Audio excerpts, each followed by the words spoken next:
वन्दे देवं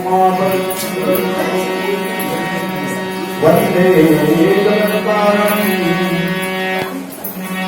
वन्दे पतितभूषणं वन्दे पशूनां पतिं वन्दे पुरुषां वर्णं वन्दे मुकुन्दप्रियं वन्दे भक्तजनाशलं च वरदं वन्दे शिवशङ्करम् वन्दे सर्वजगद्विहारमतुलं वन्दे भगवद्वंशिनं वन्दे देवशिखामणिशशिवं वन्दे हरिवल्लभं वन्दे नागभक्तभुजनधरं वन्दे शिवशङ्करं वन्दे भक्तजनाशलं च वरदं वन्दे शिवशङ्करम्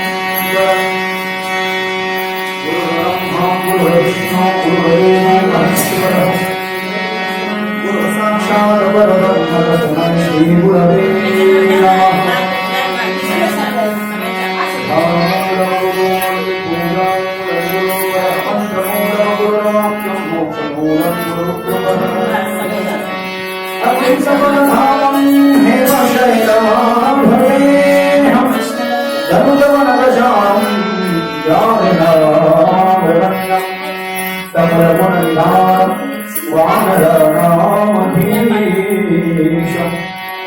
रघुपति प्रिय भक्तं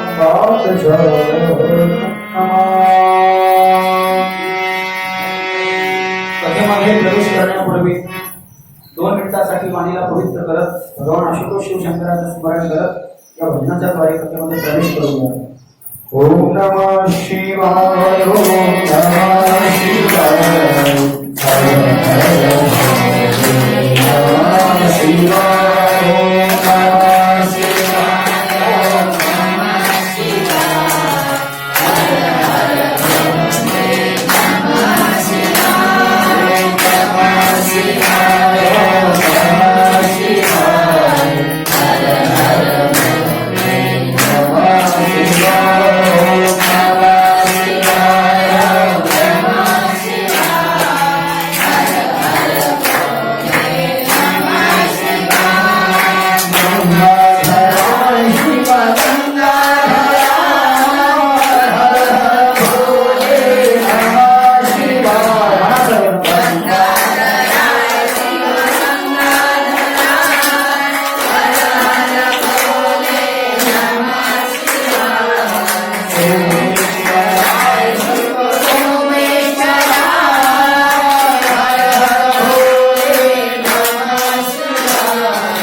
सागर महाराज की जय, मोरारी बाबू की जय, आरके अनंत की जय, सर्वशंकर की जय, विशाली माता की जय।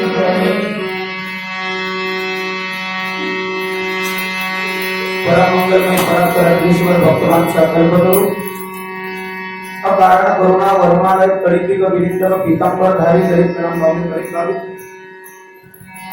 कर्तुम अन्यथा कर्तुम यद विलक्षण स्वस्वरूपात मगन आदि सत्ता चित्त सत्ता पर सत्ता परिपूर्ण सत्ता स्वयंपूर्ण सत्ता अनात्म सत्ता भगवान शिव शंकराची कथा शिव महापुराण कथा गंगा दशहराच्या औचित्य साधून 9 दिवसीय श्री शिव महापुराण कथा भगवान शंकराच्या तपासितीसाठी आणि कोरोना सारखं अतिशय भयंकर संकट जे देशावरती आलेला आहे त्या संकटातून निवृत्तीसाठी विशेष रूपाने या ठिकाणी या दत्त मंदिरामध्ये बिना श्रोता म्हणजे कमी श्रोत्यामध्ये जे खरोखर श्रवणार्थी श्रोते आहेत त्यांना सांगून कोरोना नियमांचं पालन करून आमच्या वृंदावन भक्ती रस YouTube चॅनलवरती ते चॅनल आमचं म्हणजे आनंद भैयांचं आहे नागवाडी वाडीचा मुलगा त्यांचं ते चॅनल आहे आमचे सर्व कार्यक्रम ते टाकत असतात पूर्ण भागवत कथा जयस्वाल भाविककडे जी झाली होती हिंदीमध्ये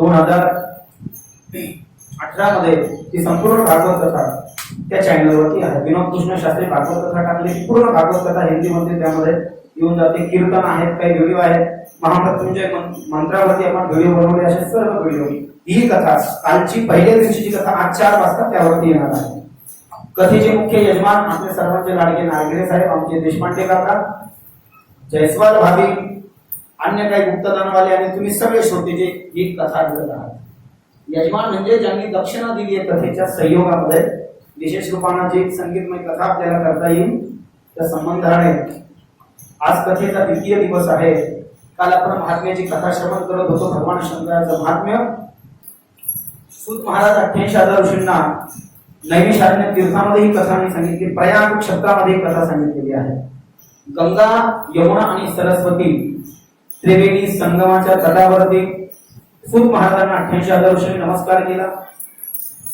भागवतामध्ये स्कंद आहेत रामायणामध्ये या ठिकाणी कांड आहेत विष्णू पुराणामध्ये अंश आहेत तसं या शिव महापुराणामध्ये संहिता आहेत 7 संहिता काल ज्याचं श्रवण आपण करत होतो विद्येश्वर संहिता त्याचे 25 अध्याय आहेत आणि त्या विद्येश्वर संहितेला या ठिकाणी प्रारंभ केला ओम नमः शिवाय अथ श्री शिव महापुराण विद्येश्वर संहिता हा प्रथमोध्याय तीर्थराज प्रयाग में मुनियों के यज्ञ दर्शन के निमित्त सूर्य जी के आने पर गरीबों से नष्ट वर्णाश्रम धर्म के मनुष्य के कल्याण का वर्णन या विद्येश्वर संहितेमध्ये पहिल्या अध्यायामध्ये 88,000 ऋषींनी विचारलं सूत महाराजांना कि कलयुग में लोग कैसा बर्ताव करेंगे पाहता पाहता धर्म बुडाला अधर्म झाला सोही करे जिकरे कधी पाचला कठीण काळ आला पुढे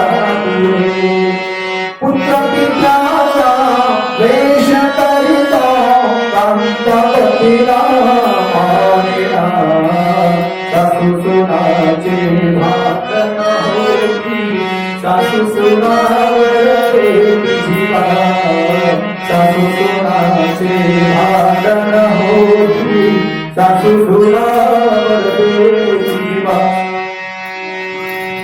कलियुगामध्ये जिकडे तिकडे कधी मातला कठीण काळ हा आला पुढे पुत्र पित्याचा द्वेष करीतो ज्या वडिलांनी मुलाला जन्म दिला हे सुंदर जग दाखवलं तो मुलगा वडिलाला वडील मानण्यास तयार होणार आहे पुत्र पित्याचा द्वेष करीतो पंत पतीला बायको नवऱ्याचं म्हणणं ऐकणार नहीं और बड़े बड़े संत कहते हैं जिस घर का व्यवहार औरत के हाथ में होता है उस घर का चौका लगते देर नहीं लगती पूरा मौजूद गाला हो जाता है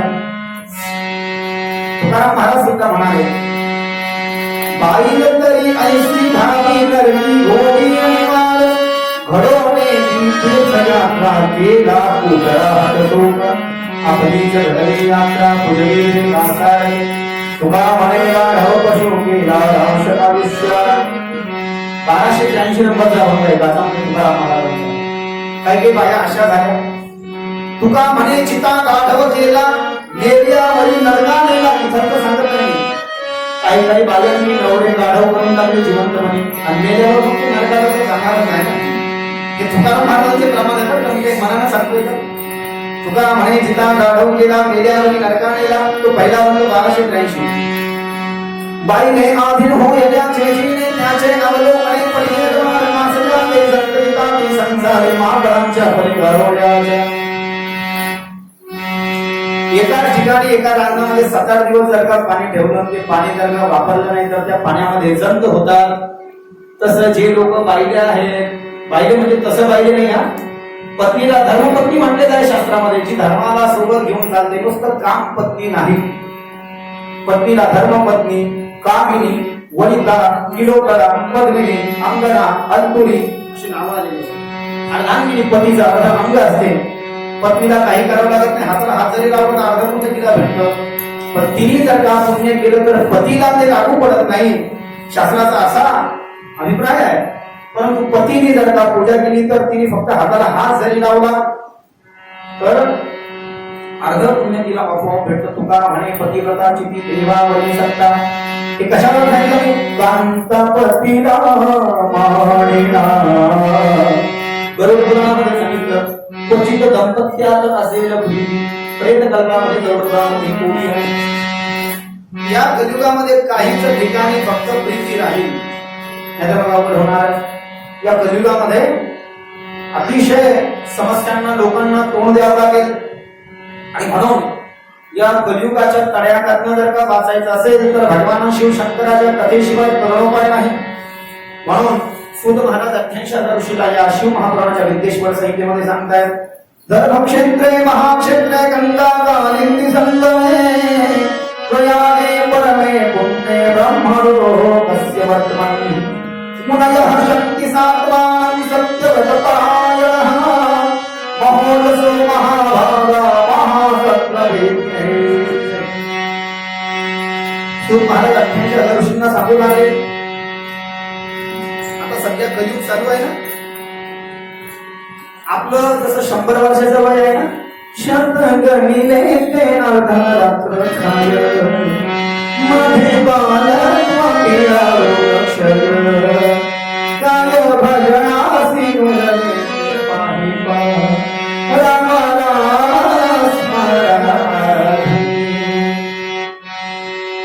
शतगणिले ते अर्धरात्र सांगितले. 100 वर्षामध्ये माणूस 50 वर्ष झोपास काढू लागला. रात्री 12 तास, दिवसाचे 12 तास आणि रात्रीचे 12 तास मिळून 24 तासाचा एक दिवस आहे ना. मग रात्री झोपतोय ना माणूस, सकाळी उशिरा उठतोय त्यात.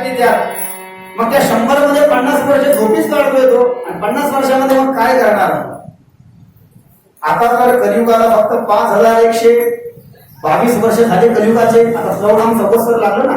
मागच्या वर्षी 5,121 वर्ष पूर्ण झाले होते कलियुगाला. आता 5,122 वर्ष पूर्ण झाले. 4,32,000 वर्ष जगणार आहे कलियुग. असं म्हणायला हरकत नाही की कलियुगाला अजून ना काही पुसता येत नाही. कलियुग शेवटच आहे. आता रांगता सुद्धा येत नाही कलियुगाला. कलियुग पाळण्यातच आहे. कलियुगाची नाळे तुटली नाही नरवडे साहेब, असं म्हणायला हरकत नाही. आता पहा ना, आता नाळच कलियुगाची तुटली नाही. कलियुग जर का पाळण्यातच आहे तर कोरोना सारख्या बिमाऱ्या येऊ लागल्या, लोकांचे धंदे चौपट होऊ लागले, तर भयानक जेव्हा कलियुग येईल तेव्हा काय होईल? 5 वर्षाची मुलगी गर्भवती होईल. ज्ञानेश्वर महाराज ज्ञानेश्वरीमध्ये लिहित आहेत, कांता पतीला मानिना. सासू सुनाचे भांडण होती, सासू सुनावर देती जीवा, क्योंकि सास भी कहूं बहुत ही और ससुरा भी कभी दामाद था. काही सासू सुनामध्ये बनेल. आणि जेव्हा भयानक कलियुग येईल, सूत महाराज सांगतायत, पाप वाढेल, लोक दुराचारी बनतील, लोक नास्तिक होतील, जे आपणास कळले त्यालाच सत्य म्हणतील. स्वतःच्या मनाचा धर्म ठरवतील लोक. काकू स्वतःच्या मनाला जो धर्म कळतो तो धर्म, शास्त्राला मान्य असलेला धर्म ते मानणार नाही. धर्मशास्त्राचा अभ्यास करणार नाहीत. नैसर्गिक आपत्तींना त्यांना मोठ्या प्रमाणात तोंड द्यावे लागेल. आचार्य लोक देखील लोकांवरती वेदाच्या अध्ययनापेक्षा दक्षिणेकडे त्यांचे लक्ष लागेल. पैशासाठी विविध गोष्टीचा अभ्यास कलियुगामध्ये केला जाईल. समाजामध्ये भोळ्या प्राण्यांना बोलवल्या जाईल. सर्वच लोक व्याभिचारी, द्वाराचारी, पापी होतील. धर्माचा विचार न करता अर्थ आणि काम इकडे त्यांचे लक्ष लागेल. एकमेकाशी वितंडवाद करतील. धर्म, अर्थ, काम, मोक्ष, शिवा, देखता, प्रत्यक्ष 4 पुरुषार्थ आहेत. और हमारे वृंदावन के संतों ने कहा और एक पुरुषार्थ है, पांचवा पुरुषार्थ वृंदावन के संतों ने कहा प्रेम। सबसो ऊंची प्रेम सलाम। प्रेम से भगवान जल्दी वश हो जाते, भगत के बस में है भगवान। भक्त बिना ये कुछ भी नहीं है, भक्त बिना ये कुछ भी नहीं है, भक्त है सच्चे प्राण प्यारे भगत के बस में है भगवान। भगत के बस में है भगवान, भगत के बस में है भगवान। भगवंताला खरं प्रेम पाहिजे, यथामा प्रपद्यन्ते नाम सदैव भजाम्यहम। आज आपण कुठे पहा किती लोक धार्मिक आहेत। गरुड पुराणामध्ये सांगितलं ब्राह्मण हे धर्माचे घर निश्चित, स्त्रिया माझी दिसे तर क्वचित धर्म। आता हा माता माऊल्यांनी धर्म सांभाळून ठेवला, मोठमोठे सत्य मोठमोठ्या कथा जरी असल्या तर 90% माता माऊल्या तिथे गर्दी करतात, म्हणून या कथा कीर्तन चालतात। माता माऊल्या जर का कथा कीर्तनाला गेल्या नाही तर मंडपाला भिंतीलाच कथा कीर्तन ऐका वागतील, कोणी जाणार नाही। हे तुमचे उपकार आहे, तुमच्यावरतीच केलेले।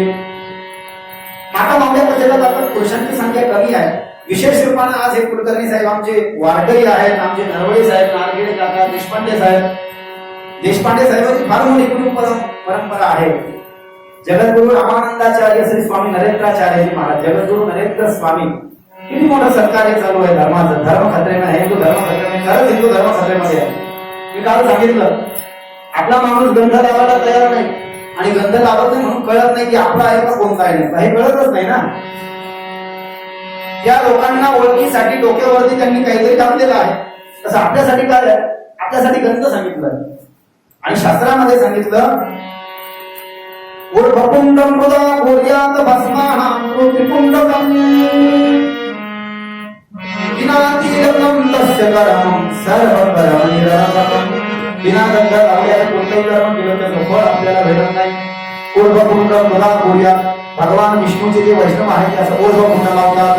भस्माहं त्रिपुंडकं, याचे मी 3 पट्टे वाटले, शंकर लावत म्हणल्यावर त्रिपुंड, आणि आपण वैष्णव वारकरी आहोत म्हणून त्याला म्हणतात ऊर्ध्वपुंड।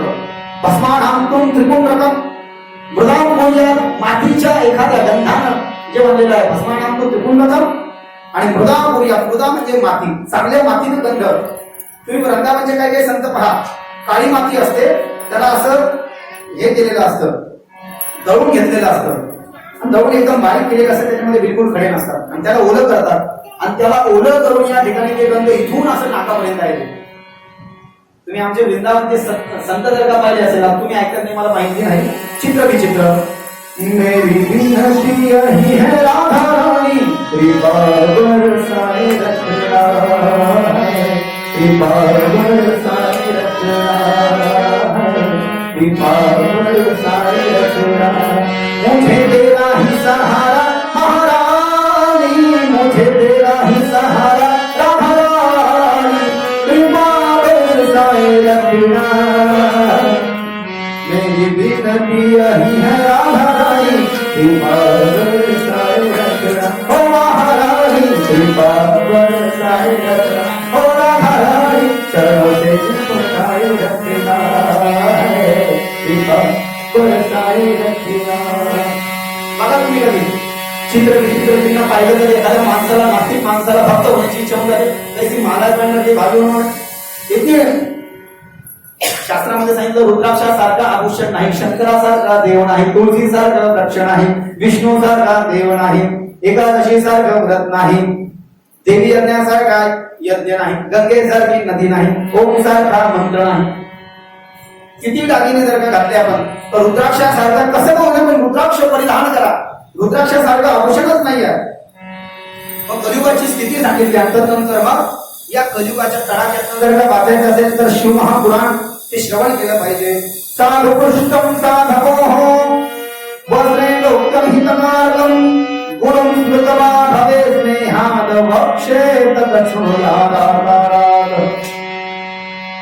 या कलियुगाच्या प्रभावापासून वाचण्यासाठी सूत महाराज म्हणतात माझे गुरु महर्षी वेदव्यास, त्या महर्षी वेदव्यासानं सनत कुमारांच्या द्वारे या ठिकाणी या शिव महापुराणाला श्रवण केलं होतं।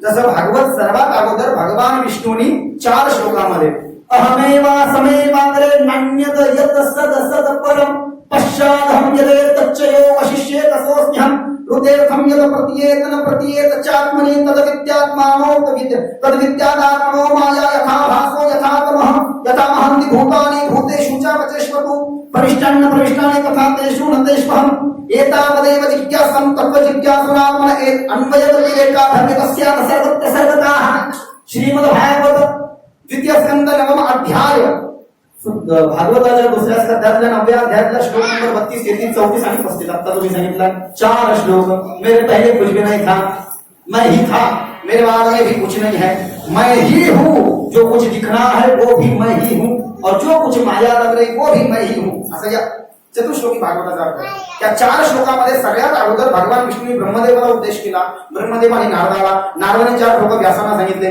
व्यासाने 18,000 श्लोक लिहून घेतले 4 श्लोकावर गणपती घडणं आणि भागवत शुकाचार्याला शिकवली तिथे परीक्षितीला ऐकवली तिथे सुताने ऐकली ते सुत 88,000 ऋषी सांगतात पण शिव महापुराणाचं तसं नाही शिव महापुराण हे भगवान शंकराने अगोदर पार्वतीला सांगितलं त्याच्यानंतर त्यांनी ते नंदी बैलाला सांगितलं नंदीने या ठिकाणी ते संत कुमारांना सांगितलं संत कुमारांनी या व्यासांना सांगितलं व्यासाने लिहून घेतलं आणि व्यासाखंड सुतांनी ऐकलं सूत महाराज 88,000 ऋषीला तीर्थनाज प्रयाग क्षेत्रामध्ये सांगतात हीच कथा विष्णूने एकदा ब्रह्मदेवाला सांगितली ब्रह्मदेवाने नारदालाही सांगितलेली आहे पुन्हा कृष्णाने ही कथा ऐकली पुढे जसं जसं आपण याच्यामध्ये जाऊ तसं तसं याचे भाव पुढे जातील कोणीतरी कोणाला सांगितलेली आहे आता काही का होईना मला तर काही येत नाही पण मी सांगण्याचा तुम्हाला प्रयत्न करतोय आता मी काही का होईना सांगतोय का तुम्हाला मराठीमध्ये सांगतोय हे करावं आपल्याला काही भागवत रामायण आपण गज ऐकले आहे की नाही आजी आणि राम राम कृष्ण हरी हरी भागवत ज्ञानेश्वरी राम राम कृष्ण हरी हरी भागवत ज्ञानेश्वरी गीता भागवत ज्ञानेश्वरी डोळा पाहुया पंढरी गीता भागवत ज्ञानेश्वरी डोळा पाहुया पंढरी राम राम कृष्ण हरी हरी भागवत ज्ञानेश्वरी राम राम कृष्ण हरी हरी भागवत ज्ञानेश्वरी राम राम कृष्ण हरी गीता भागवत ज्ञानेश्वरी भागवत रामायण ऐकणाऱ्याच्या पाठ झाले आता ऐकले नाही पाठ ऐकण्याची पाठ झाले आता हे शिव महापुराण आहे 9 दिवसाचं विशेष रूपाने मागच्या दिवशी आम्ही देवी भागवत कथा करत होतो बऱ्याच जणांना माहिती नाही महिषासुराचा जन्म कसा झाला आणि जेव्हा ऐकलं महिषासुर हा म्हशीपासून झाला तर सगळ्या बाया हसायला लागल्या बाबा बाबा ऐकणे अगोदर जेव्हा देवी भागवत असं विष्णू पुराण आहे लिंग पुराण आहे स्कंद पुराण आहे ते म्हणलं होतं मागे स्कंद पुराण पण आपण करू कधीतरी त्या स्कंद पुराणाचा मी अध्ययन करतो इतकं मोठा आहे की त्याला वेळ लागेल ते 7 दिवसात काय 15 दिवसात ते संपायचं नाही स्कंद पुराण नर्मदा नदीचा उगम अयोध्येची माहिती द्वारकेची माहिती बालाजीची माहिती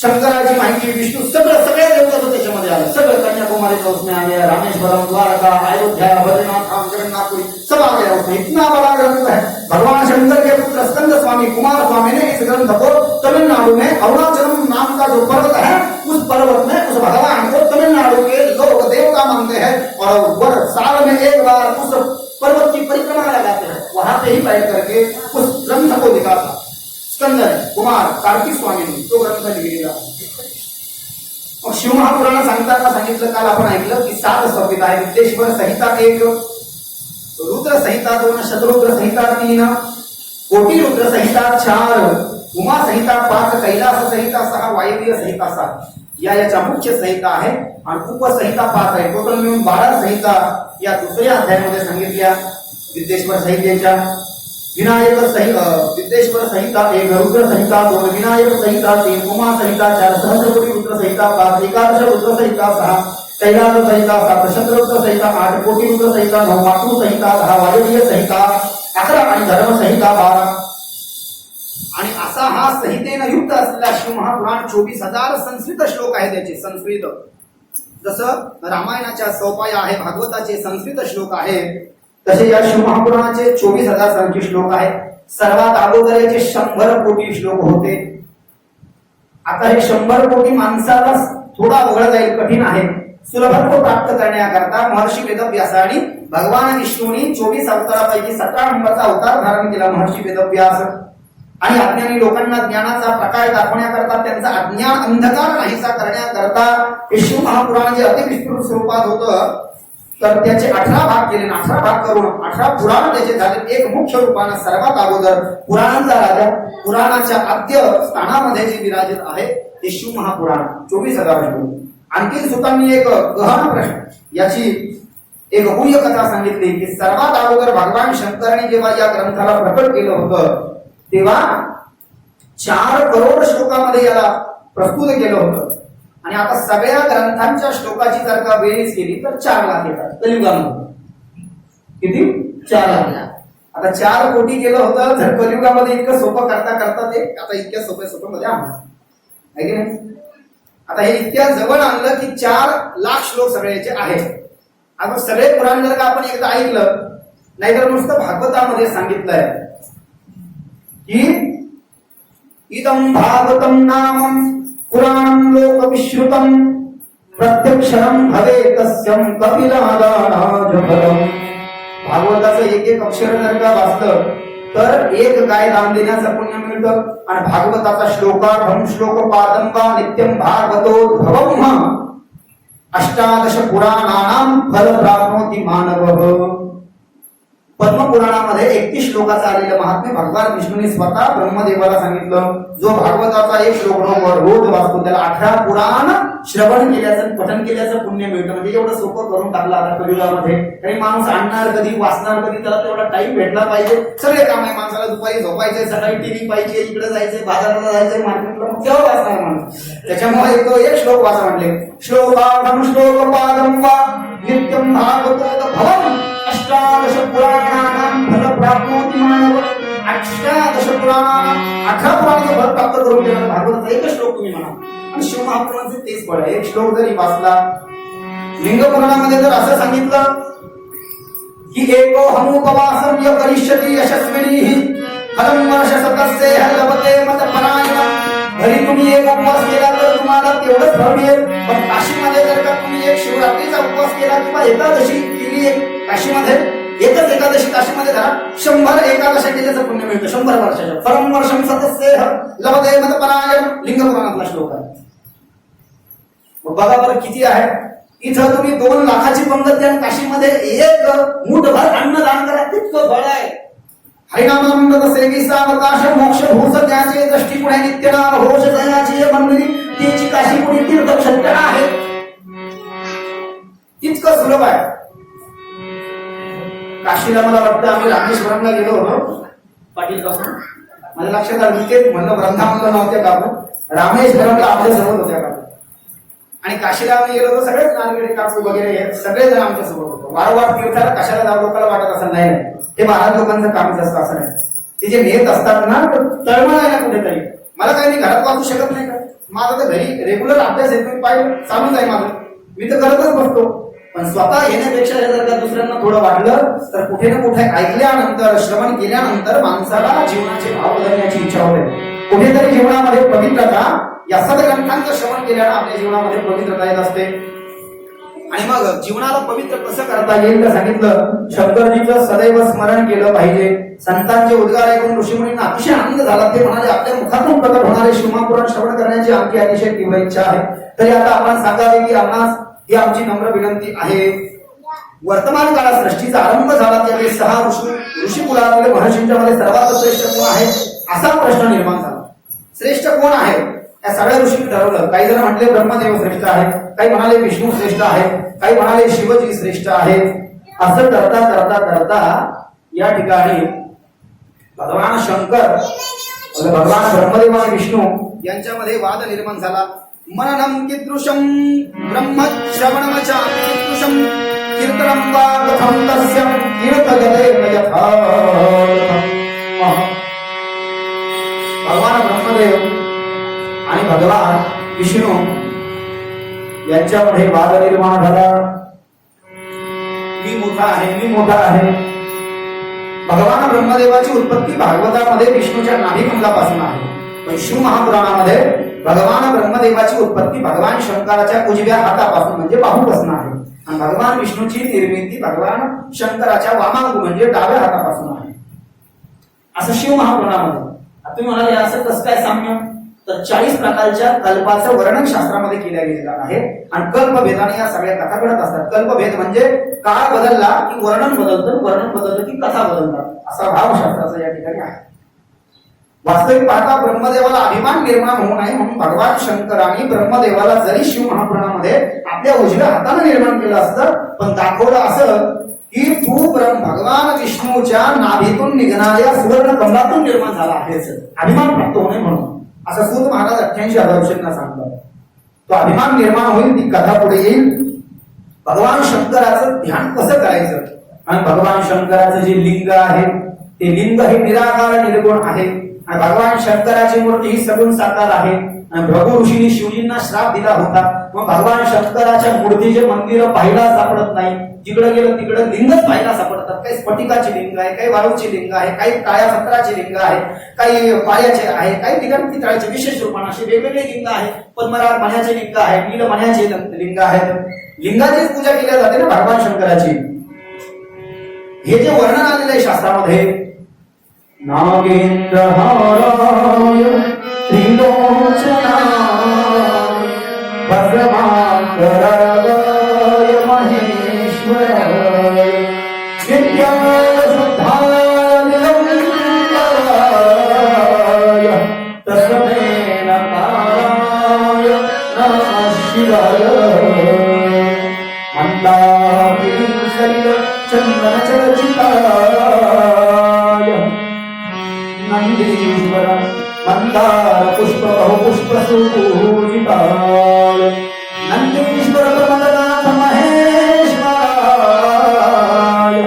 तस्मै मकाराय नमः शिवाय तस्मै मकाराय नमः शिवाय. म्हणजे मकार महेश बोलते. ओम मधला म शंकर आहे, नित्याय शुद्धाय. भगवान शंकर जरी अशुद्ध दिसत असले भक्ताला, तरी खऱ्या भक्ताला शंकर शुद्धच दिसतात. पण नित्याय शुद्धाय दिगंबराय, दिगंबर अवस्था ज्यांनी धारण केलेली आहे. व्याघ्र चर्म गज चर्म ज्यांनी परिधान केलेला आहे. मरण पावलेल्या माणसाची चिता भस्म ज्याने अंगावरती धारण केलेला आहे. मुंडमाळा गळ्यामध्ये धारण केलेली आहे. सर्प गळ्यामध्ये या ठिकाणी तो सर्प भगवंताने लावलेला आहे. रुद्राक्षाची माळा केशांमध्ये आहे. गंगेला धारण केलेला आहे. उजेड म्हणून चंद्र धारण केलेला आहे. असा नित्याय शुद्धाय दिगंबराय तस्मै नकामाय नमः शिवाय भस्मांतराय महेश्वराय नागेंद्रहराय त्रिलोचनाय. 3 डोळ्याचा, 5 मुखावाला, 15 डोळ्यावाला, 10 हातावाला, 2 पायावाला. काय म्हणतो मी? 5 मुखावाला, प्रत्येक मुखावरती 3-3 डोळे, 3×5 = 15, 5 मुखावाला, 15 डोळ्यावाला, 10 हातावाला म्हणजे 10 भुजावाला, 2 पायावाला.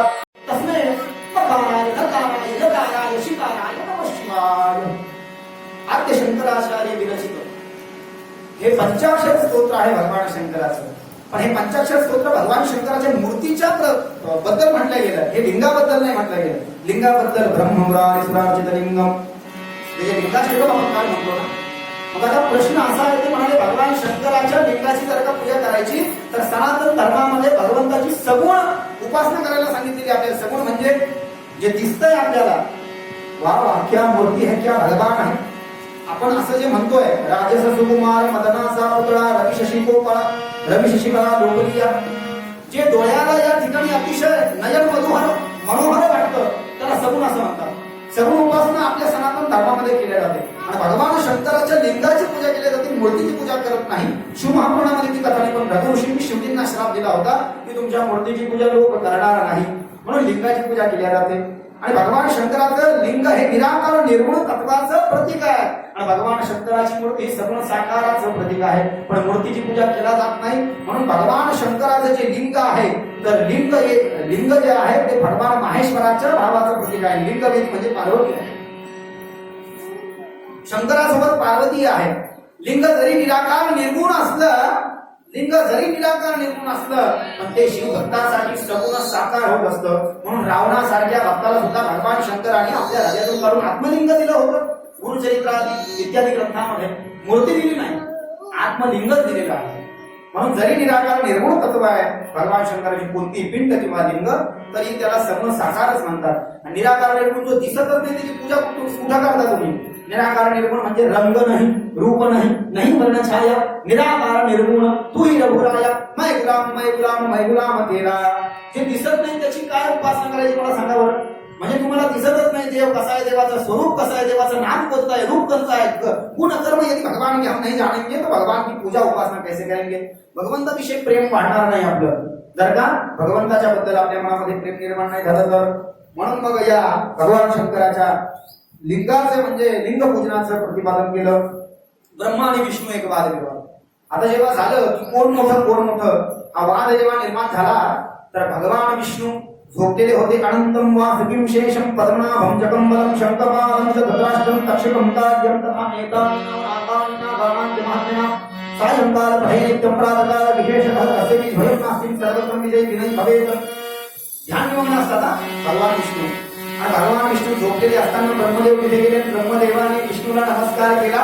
हे विष्णू उठ, तिथे मला बसू दे. विष्णू म्हणाले ब्रह्मदेवा असं का बोलतोस? मी तुझ्यापेक्षा मोठा आहे म्हणून ती जागा सोडून मला तिथे बसू दे. तर भगवान विष्णू म्हणाले तुमचे दाढीचे आणि डोक्याचे केस पांढरे झाले म्हणून तू माझ्यापेक्षा मोठा होऊ शकत नाही. पुत्रा, तू माझ्या नाभी कमलापासून उत्पन्न झाला आहे आणि माझ्या नाभी कमलापासून उत्पन्न झाल्यामुळे मी तुझा जनक आहे, मी तुझा पिता आहे, तू माझा पुत्र आहे. पण ब्रह्मदेव म्हणला मी श्रेष्ठ आहे, मी ही सृष्टी बनवली म्हणून मी मोठा आहे तुझ्यापेक्षा, तू मला उचित मान सन्मान दे. असं करता करता मी मोठा असं करता करता त्रिभुवनामध्ये हा वाद चालले गेला. भगवान शंकराच्या कानावरती हा वाद गेला. भगवान शंकर आहे केवळ थोडे आहे आणि तत्क्षण भगवान शंकराला क्रोध येतो. या दोघांचा वाद मिटवण्याकरता सूत महाराज सांगतायत 88,000 वर्षांना त्या प्रयाग क्षेत्रामध्ये भगवान शंकर या दोघांच्या वादाच्या ठिकाणी अग्निमय लिंगाच्या रूपाने प्रकट झाले. एक लिंग म्हणजे स्तंभरूपी अग्नरूपी लिंग यांच्या दोघांमध्ये निर्माण झाला. आगे आग लागलेला तो स्तंभ मधात त्याला लिंगाचा आकार होता. तो स्तंभ खाली पाताळातून आला होता आणि वरती स्वर्गामध्ये गेला होता. भगवान शंकर आले आणि भगवान शंकर म्हणाले बघा भांडत बसू नका, एका मिनिटात मी तुमच्या दोघांचा निर्णय लावतो. विष्णू मोठा है कि ब्रह्मदेव मोठा है? भगवान विष्णु जो आज्ञा शिव जी, आप नीचे पाताल में जाओ और पाताल में जाकर के देखो ये अग्नि से भरा हुआ जो स्तंभ लिंग है ये इसका जड़ मूल ये कहां से निर्माण हुआ ये देख करके आओ. और ब्रह्मा जी आप स्वर्ग लोक में जाओ और स्वर्ग में जा करके इसका अंत कहां तक है हे कुठं संपत जाऊन बघा. दोघांना अशी आज्ञा केली. दोघांनाही अशी आज्ञा केल्यानंतर या ठिकाणी ब्रह्मदेव गेले वरती स्वर्गामध्ये आणि भगवान विष्णू खाली पाताळामध्ये गेले. शिव महापुराणामध्ये ते सांगितलं नाही की भगवान विष्णू पाताळामध्ये गेल्यानंतर भगवान विष्णूला पाताळखंड गणपती भेटला अशी कथा आहे, अशी म्हणतात. हे शिव महापुराणामध्ये आहे. शिव महापुराणामध्ये सांगितलं गेले आणि गेल्यानंतर त्यांना त्या लिंगाचा मूळ माहिती झाला नाही, त्याचा निर्माण कुठून आहे, त्याचा जन्म कुठून आहे त्यांना कळालं नाही. सात्विक असल्यामुळे त्यांनी हार स्वीकार केली आणि ते शंकराजवळ येऊन बसले. मुझे क्षमा करो प्रभु जी, मुझे बड़ा बनने का कोई शौक नहीं, आप ब्रह्मदेव को दुनिया के पूरे हक दे दीजिए, मुझे इससे कोई लेन देन नहीं, मैं आपका भक्त ही ठीक हूँ. मुझे उस लिंग का मूल नहीं पता चला, त्या लिंगाची निर्मिती मी नाही जाणू शकलो, मला क्षमा करा. पण ब्रह्मदेवाची ही गती विष्णू सारखीच. ब्रह्मदेवाला आता जेव्हा विष्णूला त्या लिंगाचं मूळ नाही माहिती झालं तर ब्रह्मदेवाला त्याचा अंत कसा माहिती होईल? ब्रह्मदेवालाही अंत माहिती झाला नाही. कपाळाला हात लावला ब्रह्मदेवाने. शिव महापुराणामध्ये सांगितलं, अन्य पुराणामध्ये केतकीचं फूल आणि गाईला बरोबर घेतलं, पण शिव महापुराणामध्ये फक्त केतकीच्या फुलाला बरोबर घेतलं ब्रह्मदेवाने खोटी साक्ष देण्याकरता. ब्रह्मदेवाला त्या लिंगाचा अंत माहिती झाला नाही, पण तरी शिवजींना विश्वास बाबा की मला अंत माहिती झाला, मला खोटं बोलायचंय शिवजींना, कारण की मला सर्व अधिकार प्राप्त झाले पाहिजे, विष्णूंना नाही. म्हणून केतकीच्या फुलाला बरोबर आणलं आणि सांगितलं, शिवजी आपके उस लिंग का अंत मैं पता करके आया हूँ, यदि आपको मेरी बात झूठ लग रही हो तो ये मैं साथ में केतकी पुष्प को लेकर के आया हूँ, इसे आप पूछ लो. तो उस पुष्प ने भी मूत्र धारण करके ऐसी मुंडी हिला दी. केतकी नावाचं फुल आहे याच्यामध्ये. काही याच्यामध्ये मराठी जे पुराण त्याच्यामध्ये वेगळे फुलं सांगितले. शिव महाराज पुराणामध्ये जो भाव आहे तो मी भाव आपल्या समोर सांगतो. गाईचं वर्णन या शिव महापुराणामध्ये सांगितलं नाही, फक्त केतकी पुष्प सांगितलं. अन्य पुराणामध्ये ते वर्णन आहे, काशीखंडामध्ये वगैरे गाईलाही सोबत आणलं होतं म्हणून श्राप दिला होता गायला. सर्वांगाने गाय पवित्र आहे, पण मुखाने एखाद्या वेळेस गाय या ठिकाणी ते वाईट वगैरे गाय भक्षण करत. केतकीच्या फुलाला आणलं, सांगितलं की बघितलं अंत, फुलाला विचारा. म्हणून मग भगवान शंकरांना क्रोध आला. भगवान शंकरांनी काल भैरवाला निर्माण केलं आपल्या क्रोधापासून, आणि काल भैरवाला सांगितलं कि सतुष्ट ब्रह्मदेव के जो 5 सिर है, 5 सिर में से इसका झूठ बोलने वाला जो 5वां सिर है, 5वां सिर तेरे दाएं हाथ के कनिष्ठ हाथ के बड़े हुए नख से काटना. काल भैरवाच्या उजव्या हाताच्या करंगीचं नख वाढलेलं होतं. ब्रह्मदेवाला पहिले 5 मुख होते. 4 मुखानं ब्रह्मदेवानं 4 वेद धारण केलेले आहेत. ब्रह्मदेवाचे 4 मुख म्हणजे 4 वेदाचं प्रतिनिधित्व करतात. ऋग्वेद, यजुर्वेद, सामवेद, अथर्ववेद. आणि 5वं मुख हे लौकिक आहे. 5व्या मुखानं खोटं बोलला ब्रह्मदेव शंकराला की मी तुमच्या लिंगाचा अंत पाहिला नव्हता. केतकीला सोबत आणलं गोटी साक्ष द्यायला. म्हणून शिवजींना राग आला. विष्णू खरं बोलला म्हणून विष्णू सारखा देव नाही शिवजी म्हणतात. म्हणून शंकरानं सगळे अधिकार विष्णूला देऊन टाकले. अरे पिवळा पितांबर हा कोणाचा आहे? शंकराचा होता, विष्णूला देऊन टाकला. छत्र हे शंकराचं आहे, विष्णूला देऊन टाकलं. 4 धाम भी तेरे ही हो जाएंगे, 3 धाम, और मेरे से भी ज्यादा तेरी पूजा करेंगे दुनिया में लोग. तो कभी लोग पांडुरंग की पूजा करते हैं, कभी राम की, कभी कृष्ण की, कभी नरसिंह की, कभी वामन की, कभी परशुराम की, कभी दत्तात्रेय. तो सबसे ज्यादा यदि विष्णु के अवतारों की पूजा होती हो तो ये भगवान शंकर ने बहुत बड़े अनुग्रह किया है ठाकुर कृष्ण विष्णु पे. सत्य बोलने का ये फल है, और यदि झूठ बोला तो कुछ भी नहीं मिलेगा. सब्र का फल मीठा होता है. थोडे आहे चित्त साह्य झालिया, तुझे आहे तुझबासी, पर तुझा का सुखलासी. संयम जर का भगवान विष्णू सारखा धरला. काल भैरवाला सांगितलं याचं खोटं बोलणारं मस्तिष्क उडून टाक. आणि मग त्यांनी उजव्या हाताच्या करंगीच्या नखाला तलवारीसारखी धार होती. ब्रह्मदेवाचं मस्तिष्क त्या नखाने कापून टाकलं. 5वं मस्तिष्क कापून टाकलं. मग ब्रह्मदेव म्हणला बाकीचे कापू नका. बाकीचे कापत नाही, बाकीचे मुख्य तुझे वेदाचे मुख. ब्रह्मदेवाने शिक्षा दिली. केतकी पुष्पाला श्राप दिला, आजपासून मी तुझा स्वीकार करणार नाही. अन्य देवता तुझा स्वीकार करतील, पण मी तुझा स्वीकार करणार नाही, असा श्राप त्या केतकी पुष्पाला दिला. आणि तदनंतर मग शिवजींनी निर्णय दिला की विष्णूच माझ्यापेक्षा श्रेष्ठ आहे. भगवान विष्णूला पितांबर दिला, चक्र दिलं, सगळे आपले आभूषण वगैरे देऊन टाकले. तुझे सर्वात जास्ती भक्त होतील, माझ्यापेक्षा जास्ती तुझी पूजा करतील. शंकराचे निर्गुण व सगुण स्वरूपाने लिंग पूजनाचा महिमा मग त्या ठिकाणी सांगितला. भगवान शंकर म्हणाले तुमच्या दोघांच्या वादविवादामध्ये सर्वात अगोदर मी या भूमीवरती लिंग रूपाने प्रकट झालो, म्हणून भारताच्या भूमीला लिंगभूमी म्हणून ओळखल्या जाईल. ज्या ठिकाणी मी अग्निमय स्तंभाच्या आणि लिंगाच्या रूपाने प्रकट झालो ते स्थान अरुणाचल म्हणून प्रसिद्ध होईल. तेच अरुणाचल प्रदेश भारतातलं एक राज्य अरुणाचल प्रदेश. तिथे भगवान शंकर सर्वात अगोदर प्रकट झाले होते आणि लिंगभूमी म्हणून याला या ठिकाणी ओळखल्या जातं. जे लोक माझ्या सगुण मूर्तीची किंवा निर्गुण लिंगाची पूजा करतील, सगुण पूजा करून जे फळ मिळतं तेच फळ निर्गुण पूजा करूनही त्यांना मिळेल. भजन घेऊ आपण, उभा राहू. तदनंतर मग पुन्हा पुढच्या गटात उभा राहा.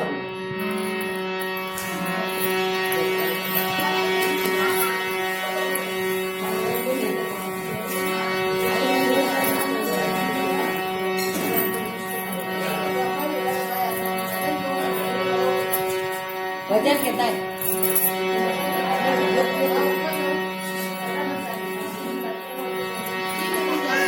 एवढं चालतं.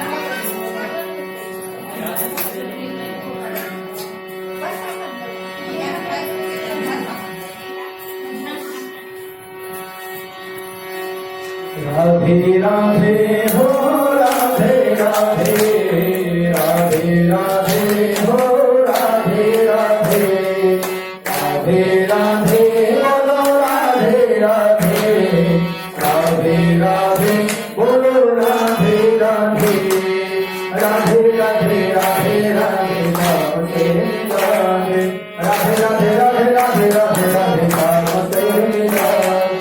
शंकर के कमलों से आवाज आई, शिवजी के कमलों से आवाज आई.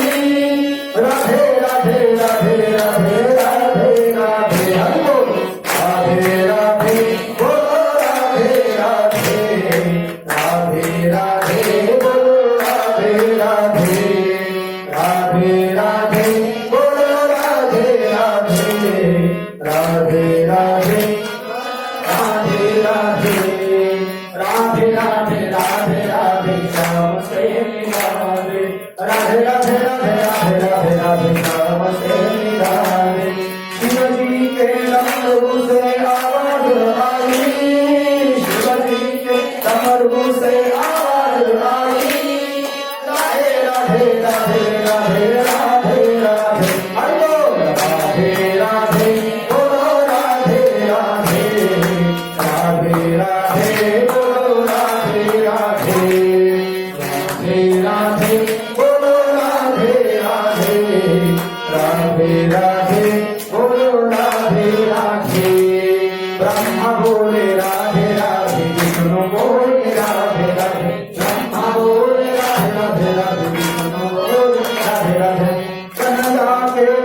राधे राधे राधे राधे राधे बोलो राधे राधे राधे राधे बोलो राधे राधे राधे राधे बोलो राधे राधे राधे बोलो राधे राधे कन्हैया बोले राधे राधे कन्हैया बोले राधे राधे कन्हैया बोले राधे राधे कन्हैया बोले राधे राधे दूध की धार से आवाज आई दूध की धार से आवाज आई राधे राधे राधे राधे राधे राधे राधे राधे बोलो राधे राधे राधे बोलो राधे राधे राधे राधे बोलो राधे राधे राधे राधे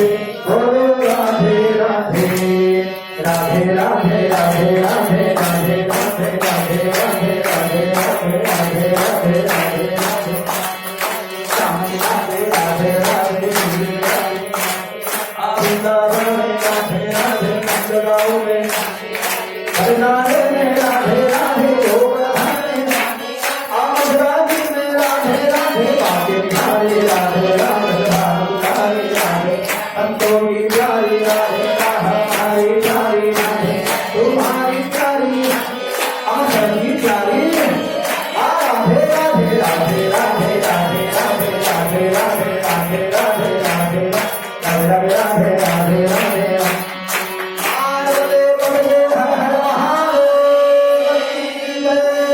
शिव महाराज भगवान की जय सम्राट की जय गौतम की जय सद्गुरुदेव भगवान की जय सर्वानंद की जय आनंद आनंद की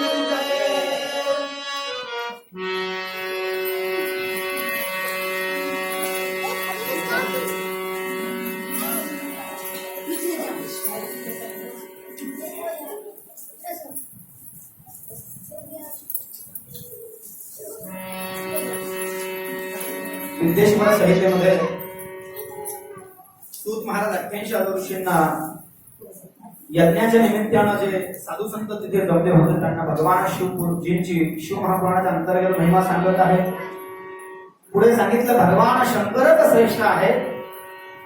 हे जेव्हा भगवान विष्णूने आणि विष्णूने तर मान्यच केलं होतं पण ब्रह्मदेवाने जेव्हा मान्य केलं तर ही कथा ऐकली असेल तुम्ही किंवा नसेल. भगवान विष्णू आणि भगवान ब्रह्मदेव हे शंकराचे सर्वात पहिले आणि मुख्य दोन शिष्य आहेत. गुरु आणि शिष्याचं नाते. भगवान शंकर हे जगाचे तर गुरु आहेच आहेत पण सर्वात अगोदर या लोकांना प्रणव पंचाक्षर मंत्राचा अनुग्रह गुरुदीक्षा गुरुमंत्र हा दिला होता. ओम नमः शिवाय. प्रणवाचे दोन प्रकार आहेत. प्रणव म्हणजे ओम. ओम इति एकाक्षर ब्रह्म. ओमालाच एक रूपी ब्रह्म म्हणतात. आणि त्याच ब्रह्माचं रूप आहे ते तीन आहे पण निर्गुण रूपामध्ये त्यांना त्या तिघांना एकत्र म्हटल्या गेलंय. आकार तो ब्रह्मा, उकार तो विष्णू, मकार महेश बोलीजेत आणि अर्धमात्रा. अर्धमात्रा म्हणजे जगदंबा देवी आहे. सर्वम खलविदमेवाहं नतस्तितु सनातनम. देवी भागवतातला श्लोक आहे. दुनिया काचा है सब कुछ मिट जाए लेकिन जगदंबा कभी नहीं मिटती. वैसे शिव महापुराण में इति एकाक्षर ब्रह्म. ओमाला एकाक्षर ब्रह्म म्हणतात किंवा पूर्ण ब्रह्म म्हणतात किंवा सनातन ब्रह्म म्हणतात आणि त्याला प्राकृत भाषेमध्ये प्रणव असं म्हणतात. तर प्रणवाचा अर्थ काय आहे? प्र म्हणजे प्रकृतीपासून निर्माण झालेला हा महासागर. प्र म्हणजे प्रकृतीचं द्योतक आहे. प्रकृतीचं या ठिकाणी ते प्रतीक आहे. प्र म्हणजे प्रकृती. प्रकृतीचा निर्देश करणारा हे प्र अक्षर प्रणवातलं प्र पासून तयार झालेली म्हणजे प्ररूपी प्रकृतीपासून निर्माण झालेला महासागर. आणि नव म्हणजे नौका. प्र म्हणजे प्रकृती आणि प्रणवातलं नव म्हणजे नौका म्हणजे जहाज. भव तेषाम हस्तम धरतामत्व संसार सागरात. या भवसागर रूपी संसारामध्ये सापडलेल्या जीवाला प्र म्हणजे प्रकृतीपासून निर्माण झालेल्या महासागरात जर का सुटायचं असेल, या संसारिक बंधनातून मुक्त व्हायचं असेल तर नवरूपी नौकेत बसावं लागेल. म्हणजे या नमः शिवाय. नमः शिवाय हा नव म्हणजे नौका आहे आणि प्र म्हणजे ओम आहे. अर्थ लक्षात आला का? प्रणव प्र म्हणजे ओम आणि नव म्हणजे नौका. नमः शिवाय म्हणजे नौका. तर दिवसभर फक्त जप करायचा असेल, बसता चालतं तर नमः शिवाय करायला चालतो, त्याला ओम लावायचं नाही. मी बऱ्याच वेळेस सांगितलं. आणि आता तुम्ही ओम म्हणू शकता, सकाळी इथे आल्यावर ओम म्हणू शकता, स्नान झाल्या देवाजवळ बसल्यावर ओम म्हणू शकता. अदरवाईज ओम म्हणायचं नाही. फक्त नौका पार, भवसागरात ती नौका पार करणारा. प्रणवाचे दोन प्रकार सांगितले, सूक्ष्म प्रणव आणि स्थूल प्रणव. ओम हा सूक्ष्म प्रणव आहे, गुह्यातिगुह्य, अतिशय गुह्य, गोपनीय. आणि नमः शिवाय हा उघडा मंत्र आहे, हा स्थूल प्रणव आहे. स्थूल म्हणजे मोठा, महान. तर हा प्रणव मंत्र नमः शिवाय हा पंचाक्षरी मंत्र. ओम नमः शिवाय, ओमला धरल्या जात नाही, त्यालाही पंचाक्षरीच म्हणतात. पंचाक्षरी प्रणव मंत्राचा उपदेश भगवान शंकराने विष्णूला आणि ब्रह्मदेवाला केला. ब्रह्मदेव आणि विष्णू परमात्म्याच्या डोकावरती भगवान शंकराने तीन वेळेस आपला वरदहस्त ठेवला.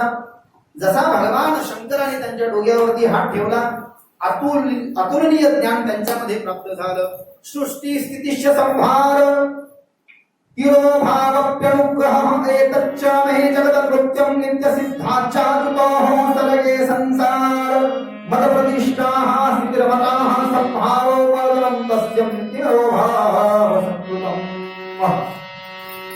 आणि मग या मंत्राचा उपदेश केल्यानंतर सर्वांना माहिती तो मंत्र कसा आहे.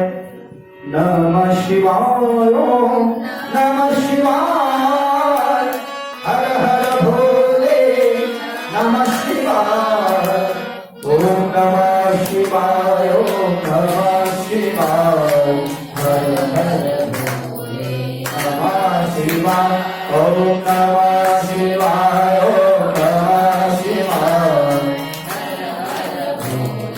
नमः शिवाय. केदारेश्वराय शिव केदारेश्वराय, हर हर भोले, नमः शिवाय. केदारेश्वराय शिव केदारेश्वराय, हर हर भोले, नमः शिवाय. नमः शिवाय, ओम नमः शिवाय, हर हर नमः शिवाय, ओम नमः शिवाय, ओम नमः शिवाय, हर हर बोलिए ओंकार महामंत्र की जय. भगवान शंकराने ब्रह्मदेवाला आणि विष्णूला सांगितलं, पुत्रांनो, माझ्या शिष्यांनो, हा मंत्र सर्वप्रथम मी तुम्हाला देत आहे. अतिशय पवित्र हा मंत्र आहे. संन्याशाने ओम या मंत्राचा 12,000 जप करायला सांगितलं. गरुड पुराणामध्ये एखादा संन्यासी असेल भगवा कपड्यावाला, तर रोज ओम ओम या मंत्राचा त्यांनी 12,000 जप करायचा. सर्वसाधारण तुमच्या आमच्यासारखे लोक जर का असतील तर शिवजींची कृपा प्राप्त करण्यासाठी काल आपण महात्म्यामध्ये ऐकलं, 1000 म्हणजे 10 माळी या मंत्राचा जप करायचा. त्याच्यानंतर मृत्युंजय महामंत्राचा जप करायचा. शंकर विष्णूला आणि ब्रह्मदेवाला सांगतायत, प्रणव झाला, ओम नमः शिवाय झाला की ओम त्र्यंबकम यजामहे सुगंधिं पुष्टिवर्धनं पुर्वारुक्मी भवन्धनान् मृत्युर्मुक्षीमामृतात्. या मंत्राचा जो मनुष्य शुद्ध संकल्पानं शुचिर्भूत अवस्थामध्ये सकाळी स्नान झाल्या ब्राह्मिक मुहूर्तामध्ये 5 लाख जप करतो पूर्ण संकल्पना, त्याला भगवान शंकराचं साक्षात दर्शन होतं. अशा पद्धतीने जर का तो जप झाला, ओम त्र्यंबकम यजामहे महामृत्युंजय जप, ये मानवों को मिली हुई एक अनमोल सौगात है, बहुत बड़ा अद्भुत कवच है. अकाल कर्म वो मरे जो कर्म करे चंडाल का, अकाल मृत्यु वो मरे जो कर्म करे चंडाल का, अरे कर भी उसका क्या करे जो भक्त हो महाकाल का, जो भक्त हो मेरे बाबा. अकाल मृत्यू कोण करू शकता? हा महामृत्युंजय अकाल मृत्यूला टाळणारा असा मंत्र आहे. तर मग भगवान शंकर विष्णूला ब्रह्मदेवाला सांगतात, पहिले प्रणव मंत्राचा जप करावा पुत्रांनो, मग महामृत्युंजय मंत्राचा जप करावा आणि मग गायत्री मंत्राचा जप करावा. ओम भूर्भुवस्सुः तत्सवितुर्वरेण्यं भर्गो देवस्य धीमहि धियो यो नः प्रचोदयात्. ब्राह्मण लोक दान घेतात, पण शिव महापुराणामध्ये सांगितलं कोणाकडनं दान घ्यायचं? जे लोक देवधर्म करत नाही, जे लोक या ठिकाणी बाकी साफसफाईचं वगैरे काम करतात, त्यांच्याकडनं दान घ्यायचं नाही, दोष आहे. आणि चांगल्या लोकांकडनं जरी दान घेतलं तरी सुद्धा ते फसवण्याची क्षमता पाहिजे. जो आचार्य ब्राह्मण दान घेतो तो दान घेऊन कसं फसवतो? गरुड पुराणामध्ये सांगितलं, प्रतिग्रह घेणे म्हणते पाप आहे. दान घेणे म्हणजे पाप आहे. पाप कसं आहे? त्याने दान देणाऱ्या व्यक्तीने ते पैसे कुठून आणले माहिती नाही, ते त्यालाच माहिती असतात. आणि ते पैसे जर का एखाद्याला दानाचा त्या स्वीकार केला, ते दान जर का सत्पात्री झालं नाही, तर दान घेणाऱ्या माणसामध्ये जर का त्याची तपश्चर्या नसते. म्हणून आचार्य ब्राह्मण लोक 3 वेळेस संध्या करतात, त्रिकाल संध्या करतात. त्रिकाल संध्या करून या ठिकाणी ते दोष घालवतात. सकाळी सूर्य तेव्हा उदय होत असतो, तर सूर्याला भक्षण करण्यासाठी काही राक्षस जात असतात. सूर्याला त्यांनी भक्षण करून म्हणून ब्राह्मण लोकांना अर्धे द्यायला सांगितलेलं आहे. ब्राह्मण लोक जे अर्धे देतात त्या अर्ध्याच्या पाण्यामध्ये राक्षस जळ म्हणून खाप होतात, म्हणून सूर्य आपल्याला प्रकाश देतो. अशी ते काही आचार्य लोक संध्या करतात, म्हणून ते दान घेऊन बसवू शकतात. साधारण व्यक्तीने जर का दानाचा स्वीकार केला तर गरुड पुराणामध्ये सांगितलं, दान घेऊन पाप धोत होईजे. ते पाप घ्यावं लागेल तुम्हाला. तो काम हे द्रव्य घेती देतील तेही नरकात. कारण का तुम्हाला माहिती आहे का सत्पात्री दान घेतल्या जावं? ठंड का समय था और हरिद्वार की गंगा लोग भली भांति जानते होंगे, जो हरिद्वार जाकर के आया है तो साक्षात हिमालय से उस गंगा का प्रादुर्भाव उस हरिद्वार में हुआ। जैसे हमारे काशी में गंगा का पानी है, जैसे प्रयाग में पानी है, वैसा साधारण पानी नहीं है। वो इतना ठंडा पानी है, वो 5 मिनट से ज्यादा कोई व्यक्ति उस हरिद्वार की गंगा में ठहर नहीं सकता। पूरा बर्फ का जल है, बाहर आ जाता है। और उस हरिद्वार की गंगा के तट पर कुछ साधु बैठते हैं, कुछ लोग अपना भिक्षा मांगने के लिए वहां पर बैठते हैं। तो ठंड के दिनों में ठंड से उनकी रक्षा हो पाए, इसलिए बहुत सारे लोग जाकर के जो दानदाता होते हैं उनको कंबले बांटते हैं। तो एक बड़े सेठ जी थे, बड़े दान धर्म करने वाले थे, बड़ा ट्रक भर लिया उन्होंने कंबलों से, और वो कंबल दान देने के लिए हरिद्वार में जाकर के पहुंचे मां गंगा के पावन तट पर। उनके कुछ सेवक साथ में थे, वो सेवक उनके हाथ में एक कंबल दे रहे थे, और वो सेठ जी एक साधु को, एक भिक्षा मांगने वाले सदगृहस्थ को कंबल दे रहे थे। जो थे वो कंबलों का स्वीकार कर रहे थे, वो उनको कह रहे थे धन्यवाद सेठ जी, धन्यवाद सेठ जी, धन्यवाद सेठ जी। लेकिन एक आदमी ने कंबल लिया और वो उसने सेठ जी को धन्यवाद बोला ही नहीं, धन्यवाद नहीं कहा उसने। तो सेठ जी बोले, क्यों भाई, इतने दूर से मैं ये कंबले लेकर के आपको बांटने के लिए आया हूँ, मेरे हाथ से मैं एक एक को दे रहा हूँ, जो मेरे हाथ से ये कंबल ले रहा है वो मुझे धन्यवाद बोल रहा है, लेकिन तू धन्यवाद नहीं बोल रहा है, क्या कारण है इसका? वो बोले, मैं क्यों धन्यवाद बोलूं? अरे ऐसे कैसे, तेरी ठंड से रक्षा होगी, मैंने तुझे कंबल दिया, आप ही मुझको धन्यवाद बोलो। मैं कैसे बोलूं, मैं तुझे दे रहा हूँ। अरे तू मुझे दे रहा है, लेकिन तूने किस पैसे से ये खरीद करके लाया और हमको दान दे रहा है? तेरा दान लेकर के हम नरक को न जाए, इसलिए कोई हमको धन्यवाद बोल, क्योंकि तेरा लिया हुआ दान, उसके लिए हमको कितनी तपस्या करना पड़ती है प्यारे। तू तो दान दे करके बस मुक्त हो जाता है, लेकिन तपस्या तो हमको करना पड़ती है ना। तो काम है द्रव्य घेती देती तेही नरकात जाते, दान देणं सोपं आहे पण घेणं अवघड आहे। घेऊन ते दान पचवण्याची क्षमता, त्याच्यासाठी तपश्चर्या सांगितली। और कुछ आचार्य ब्राह्मण लोग 3-3 काल नहीं तो प्रातःकाल की संध्या करके वो उस दान को पचा सकते हैं, वही उसको पचा सकते। म्हणून गायत्री मंत्राचा जप कशामुळे मी त्याच्याबरोबर तो विषय सांगितला, दानाचा विषय निघाला। सदपात्री दान इतकं ते महत्वाचं आहे। तदनंतर परम कल्याणकारी एकाक्षर मंत्राला ओंकाराचे म्हणतात। हा सनातन मंत्र माझ्या मुखातून प्रकट झालेला आहे, हा माझ्या स्वरूपाचा बोध करतो। ओंकाराचे स्मरण हे माझेच स्मरण होय, हा संपूर्ण चराचर विश्वाला अंतर्बाह्य व्यापून आहे। हा शिव व शक्ती या दोघांचा बोधक आहे। शिव म्हणजे शंकर आणि शक्ती म्हणजे जगदंबा। जेव्हा शिव आणि शक्ती एकत्र होत असतात तेव्हा त्यांना अर्धनारी नटेश्वर म्हणतात। ब्रह्मदेवाने जेव्हा तपश्चर्या केली तेव्हा भगवान शंकर आणि माता पार्वती म्हणजे सती शक्ती या अर्धनारी नटेश्वर रूपामध्ये ब्रह्मदेवाच्या समोर प्रकट झाले होते। अर्ध्या रूपानं शंकर आणि अर्ध्या अंगानं पार्वती, ये पहले अलग होते और जब सृष्टि बनानी होती तब एक हो जाते हैं। तर जगदंबेचाही जब होऊन जातो याच्यामध्ये, तुम्ही पहा ना, ओम ऐं ह्रीं क्लीं चामुंडायै विच्चे, ओम भूर्भुवस्वः तत्सवितुर्वरेण्यं भर्गो देवस्य धीमहि धियो यो नः प्रचोदयात्। ओम त्र्यंबकं यजामहे सुगन्धिं पुष्टिवर्धनम् उर्वारुकमेव वन्दानां मृत्युर्मोक्षीयमामृतात्। ओम नमो भगवते वासुदेवाय। ओम ह्रीं क्लीं सरस्वत्यै स्वाहा। ओम म्हणजे ब्रह्मा आहे, ओमला धरले जात नाही हिशोबामध्ये ना, म्हणून ओमला हिशोबात फक्त सकाळी धरायचं स्नान झाल्यानंतर, जेव्हा किंवा आपण अनुष्ठानामध्ये बसलेलो आहोत, बीज मंत्र आहे।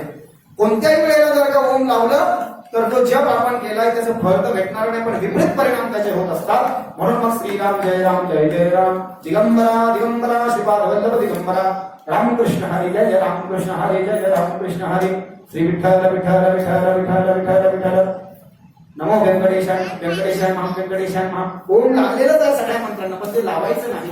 दिवसभराच्या जपामध्ये गुरु मंत्र जो आहे आपला त्याचा जप करायचा आहे. शिवलिंगाची स्थापना कशी करावी, कथमलिंगम प्रतिष्ठाप्यम कथम वाम तस्य लक्षणम कथम वा तत्समर्चयं देशकालेन तेनहि. कशा पद्धतीने भगवान शंकराच्या लिंगाची स्थापना करावी, प्रतिष्ठा करावी, त्याचं लक्षण काय आहे आणि त्याचं फळ काय आहे हे सूत महाराजांना 88,000 ऋषींनी विचारलं. ते म्हणाले जे खरे भगवान शंकरांचे भक्त आहे त्यांनी या ठिकाणी आपल्या राहत्या जागेवरती शुभ वेळी शुभ तीर्थक्षेत्रावरती किंवा नदीकाठी गेलो आपण तर वाळूचं शिवलिंग करून भगवान शंकराची पूजा करायची असते. आणि नदीच्या तटावरती किंवा समुद्राच्या तटावरती वाळूचं पार्थिव शिवलिंग बनवलं आणि भगवान शंकराची पूजा केली किंवा ओम नमः शिवाय या मंत्राचा एक मांजरी जप केला तर 1,00,000 पट पुण्य त्याचं भेटत असतं. लक्ष पुण्या नद्याम लक्ष पुण्यो जप, एक माळ जप करा 1,00,000 पट पुण्य त्याचं मिळतं. आणि मग द्रव्याने म्हणजे चंदनाने, दह्याने, दुधाने, तुपाने, द्रव्य म्हणतात त्याला द्रव, अशा पदार्थांमध्ये लिंगाची पूजा करायची. जलमय द्रव्यानं म्हणजे शुद्ध पाण्यानं भगवान शंकराची पूजा करायची. ते जल द्रव्यानं म्हणजे गंधादी द्रव्य, भस्म वगैरे हे सगळं आपण भगवान शंकराची पूजा करायची. जे भगवान शंकराचे परम निस्सिम निष्कांचन भक्त आहे, भगवान शंकराशिवाय दुसरा देव ज्यांना दिसत नाही, त्यांनी या ठिकाणी एखादं चांगल्या शिल्पकाराकडनं भगवान शंकराचं मंदिर बांधून घ्यावं. तेथे कायम स्वरूपी शिवलिंगाची प्राणप्रतिष्ठा करावी. मंदिराचा गाभारा सुंदर असावा. वैदिक मंत्राने पूजन करून सर्वांचा उपहार देऊन त्यांचा मान सन्मान करावा. भगवान शंकराची मानस पूजा सांगितली आद्य शंकराचार्यांनी. रत्ने कल्पित मानसम हिमजले स्नानं च दिव्यांबरम पशुक्रमदा मोदांतिकम दिव्यम चंदनम. मानसिक पूजा करा म्हणते भगवान शंकराची. नसेल आपल्याला लौकिक करता येईल. रोज आपल्याला भगवान शंकराला अर्पण करायला फळ भेटत नाही, वेळ भेटत नाही. विशिष्ट सीझन मध्येच वेळ भेटतो, 12 महिने 18 काळ वेळ भेटत नाही. मग पत्रम पुष्पम फलत्वयम मानसिक पूजा सांगितली भगवान शंकराची. यानंतर महादेवाचे मानवभावे ध्यान करावे. ओंकाराच्या मोठ्याने घोष करत शिवलिंगाचे पूजन करावे. नित्य भक्ती भावाने त्याचे पूजन करावे. कसे शिवशक्तत्व सर्वत्र भरलेले आहे याची जाणीव ठेवावी. वृक्षवेली याही वाढतात म्हणजे त्यामध्ये शिवतत्व आहे. पशुपक्षी यामध्ये शिवतत्व आहे. संपूर्ण चराचर सृष्टीबद्दल अत्यंत आदराची भावना ठेवावी. कायावाच्या मनाने कोणाला दुखवू नये. प्रत्येक जीव हा शिवरूप आहे. ईश्वर सर्वभूतानां हृदयशैरजोन तिष्ठती. एखाद्याचं चांगलं करता येत नसेल, नका करू तुका म्हणे सत्य कर्मा भावे साह्य भागविया भय नरका जाणे, पण त्याचे अंतःकरण दुखवू नका. साले हे शरीर कोणाची असते कोण बोलवी ते हरिविण. शरीराची सत्ता जी माणसाची चालते, एक पान सुद्धा या संसारातलं भगवान शंकराच्या विष्णूच्या इच्छेशिवाय हलू शकत नाही. शुद्ध अंतकरणाने सर्वांवर प्रेमांचा वर्षाव करावा. त्यामुळे भगवान शिवशंकराची कृपा आपणावर होत असते. मंदिरामध्ये शिवलिंगाची स्थापना केली असेल तर नित्याने षोडशोपचारे पूजा करावी. षोडशोपचाराने पूजा करायची म्हणजे आचार्याला बोलवावं लागतं. मंदिरात जाणे शक्य नसेल तर शिवजींची घराच्या देवालयात स्थापना करून त्यांची षोडशोपचारे अथवा पंचोपचारे पूजा करावी. रोज ओम नमः शिवाय या मंत्राचा जप करावा. जप मोठ्या प्रमाणात जप केला तरी चालेल अथवा मनातल्या मनात जप केला तरी चालेल. कोणतेही सत्कर्म वाया जात नाही. पक्षे लक्षात ठेवावे. जपाने आपले अंतकरण शुद्ध होते. शुद्ध अंतकरण म्हणजे आपले शिवतत्व प्रकट होते. यासाठी नित्य नियमाने जप करावा. कुणाची निंदा करत संघर्ष करत वेळ घालविण्यापेक्षा काय सांगितलं त्याच्यामध्ये, कोणाची निंदा करत बसण्यापेक्षा, कपाट्या मारत बसण्यापेक्षा, टाळी करत बसण्यापेक्षा, संघर्ष करत वेळ घालविण्यापेक्षा जप करीत राहावे. शंकराची भजने गावी, संतांची भजने गावीत असं खूप महाराजांनी 88,000 ऋषींना सांगितलं. तदनंतर मोक्षदायक पुण्यतीर्थाचे वर्णन आणि पुण्यफलाचे वर्णन सांगितले. अनेक तीर्थक्षेत्र पवित्र नद्यांच्या संगमावर आहेत. सिंधू नावाची नदी पाकिस्तानमध्ये आहे व सतलज नदीच्या किनाऱ्यावर अनेक पुण्यक्षेत्रे आहेत. सरस्वती नदी परिम पवित्र आहे. तिचे 60 प्रवाह आहेत. या तटावर साधना केल्यावर शिवपद प्राप्त होते. पुण्यकारक गंगा हिमालयातून उगम पावते. तिच्या तीरावर काशी प्रयाग पावन क्षेत्रे वसलेली आहेत. सोनभद्र नदीचे 10 प्रवाह आहेत म्हणजे 10 रस्त्याने ती वाहते. परम पवित्र नर्मदा नदीचे 24 प्रवाह आहेत. नर्मदा परिक्रमा कोणीतरी केली असेल 24 प्रवाह आहेत म्हणजे 24 रस्त्याने चालते ती. तमसा नदीचे 12 आणि रेवा नदीचे 10 प्रवाह आहेत. परम पवित्र गोदावरी आपली जी पैठणची गोदावरी नदी आहे तिचे 21 प्रवाह आहेत. ती 21 रस्त्याने चालते. कृष्णवेणी नदीचे 18 प्रवाह आहेत. तुंगभद्रा नदीचे 10 प्रवाह आहेत, सुवर्णमुखी नदीचे 9 प्रवाह आहेत, पंपा सरोवर कन्याकुमारी सर्व महान तीर्थक्षेत्र आहेत, कावेरीचे 27 प्रवाह आहेत. या नद्यांच्या किनाऱ्यावर वास्तव्य करून साधना केली, थोड्या वेळ जरी साधना केली तर निश्चितच पुण्यफळ लागतं. यासाठी काही तीर्थयात्रा करणे अत्यंत आवश्यक आहे. जल हे मानवाला शुद्ध करणारे आहे आणि पवित्र नदीच्या जलाने स्नान केले तर पाप नाहीसे होण्यास निश्चित मदत होते. नैमिषारण्य आणि बद्रिकाश्रम म्हणजे बद्रीनाथ धाम आणि नैमिषारण्य म्हणजे उत्तर प्रदेश मध्ये जिथे सूत महाराजांनी 88,000 वर्षांना भागवत कथा सांगितली होती. हे 2 तीर्थक्षेत्र तपस्वी लोकांना अतिशय प्रिय आहेत. केदार क्षेत्री स्नान केले असता ज्ञानवृत्ती होती. केदारनाथाला तुम्हाला माहिती खाली गौरी कुंड आहे, कुठलं होतं ते आता त्याच्यानंतर परत बांधकाम केलं वाटतं. गरम केदारनाथाला जर का स्नान केलं तर ज्ञानवृत्ती होते. नर्मदे स्नान केलं तर विष्णुलोक प्राप्त होतो. गंगा आणि कावेरीच्या तीरावर वास्तव्य करून काही काळ साधना करावी, तीर्थक्षेत्री राहून पुण्य प्राप्त होते. पण तीर्थक्षेत्री जर का पाप केले तर त्याचे फळ भोगावे लागते. म्हणून तीर्थक्षेत्रामध्ये जर का जायचं असेल तर पुण्य करावं. तिथे जर जाऊन काही व्यसन किसन केलं तर विनाकारण जितकं पुण्य केलेलं आहे तर पुण्य निघून जातं, त्याचे दुप्पट पाप माणसाला प्राप्त होतं. तीर्थक्षेत्री आपण गेले की तेथील पवित्र वातावरणात आपल्यावर परिणाम होतो. त्यामुळे काही वाचिक आणि मानसिक त्रासांचा नाश होतो. ध्यानाने मानसिक पाप नष्ट होते, जपाने वाचिक पाप नष्ट होते आणि कठोर साधनेने काही पाप नष्ट होते. कठोर साधना केली तर शरीराचे पाप संपतात, कोणाला बोलला असेल तर जपाने देवा संपतात आणि ध्यानाने मनातले पाप नाहीसे होतात. तदनंतर पुढे सदाचार संपन्नता, ओंकार, गायत्री जप, दान आणि पुरुषार्थ याची माहिती सांगितली. सदाचार संपन्नता म्हणजे रोज सकाळी ब्रह्म मुहूर्तावर उठावे. ब्राह्मे मुहूर्ते सायानिद्रा पुण्यक्षय कारणी तामोहाद प्रच्छेन ता द्विजो मोहाद पाद प्रच्छेन शुद्धती. सकाळी 6च्या नंतर जे लोक झोपतात त्यांना ब्रह्महत्येचा दोष प्राप्त होतो, म्हणून सकाळी 6च्या नंतर झोपायला नाही सांगितलं. ब्राह्मी मुहूर्तावर म्हणजे सकाळी 4 ते 5 यामध्ये उठावं. मंगल स्नान करावं. भस्माने कपाळावर त्रिपुंड काढावे. 3 रेषा अशा या 3 बोटांना डाव्या हातामध्ये भस्म घ्यावं. ते भस्म ओलं करून घ्यायला सांगितलं. इति हस्ते भस्मं ग्रहत्वं जलमिश्रितं प्रतवाह. आणि स्नान झाल्यानंतर या ठिकाणी 3 रेषा भस्माच्या म्हणजे त्याला त्रिपुंड असं म्हणतात, आडव्या रेषा गायत्री मंत्राचा जप करून पूर्व दिशेला सूर्यासाठी 3 वेळा अर्घ्य द्यावे. संध्या करावी. शंकर, गौरी, कार्तिकीय, विष्णू, ब्रह्मा, चंद्र आणि अन्नदेवता या सर्वांना एकरूप मानावे. प्रणवाची उपासना करावी. काही नसल जमेल तर फक्त ओम ओम ओम जरी म्हणलं तरी खूप आहे. संन्यासी लोक या मंत्राचा जप करतात. साधकाने सारे विश्व ब्रह्मरूप आहे. मी ब्रह्मरूप आहे. अहम ब्रह्मास्मी. मी शंकराचा शिवोहम शिवोहम. मी शंकर आहे असा भाव ठेवावा. या धारणेने आपल्या श्वासाकडे लक्ष द्यावे. हा सोहम सोहम हरिपाठामध्ये म्हटलेला सोहम कशाला म्हणतात? अजपा जपणे उलट प्राणाचा तुझेही मनाचा निर्धारू असे. ज्ञानदेव जिने नामाविन व्रत रामकृष्ण पंथ प्रणितीला. हरिमुखे म्हणा हरिमुखे म्हणा पुण्याची गणना बोहन करी. सोहम म्हणजे प्रत्येक माणूस दिवसाला 21,600 वेळ श्वास घेतो आणि सोडतो असा संकल्प सोडायचा की माझा एकही श्वास फुकट जाऊ नये. श्वासासोबत आतमध्ये सोहच जावं. सोहम आणि श्वासाच्या बाहेर ओहमच बाहेर यावं असं शास्त्रामध्ये वर्णन केलं. तो संकल्प जर का सोडला तर नुसता श्वास घेतला की जप होतो, श्वास सोडला की जप होतो असा भाव शास्त्रामध्ये सांगितला. त्याला अजपा जप म्हणतात. अजपा नाम गायत्री ही त्या गायत्री मंत्राचा जप करायचा. असा जप माणूस करू शकत नाही. तुम्ही पहा ना, माणसाच्या हातामध्ये जर का महाराष्ट्र देशपांडेच आहे तर माणूस लगेच गप्पा मारत बसतो, चहा टीव्ही पाहू, हे करू ते करू.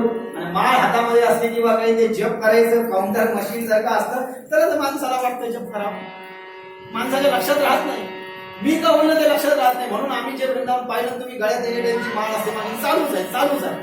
लोकांना म्हणू द्या काय हसायचं, ज्याला हसायचं ते हसेल.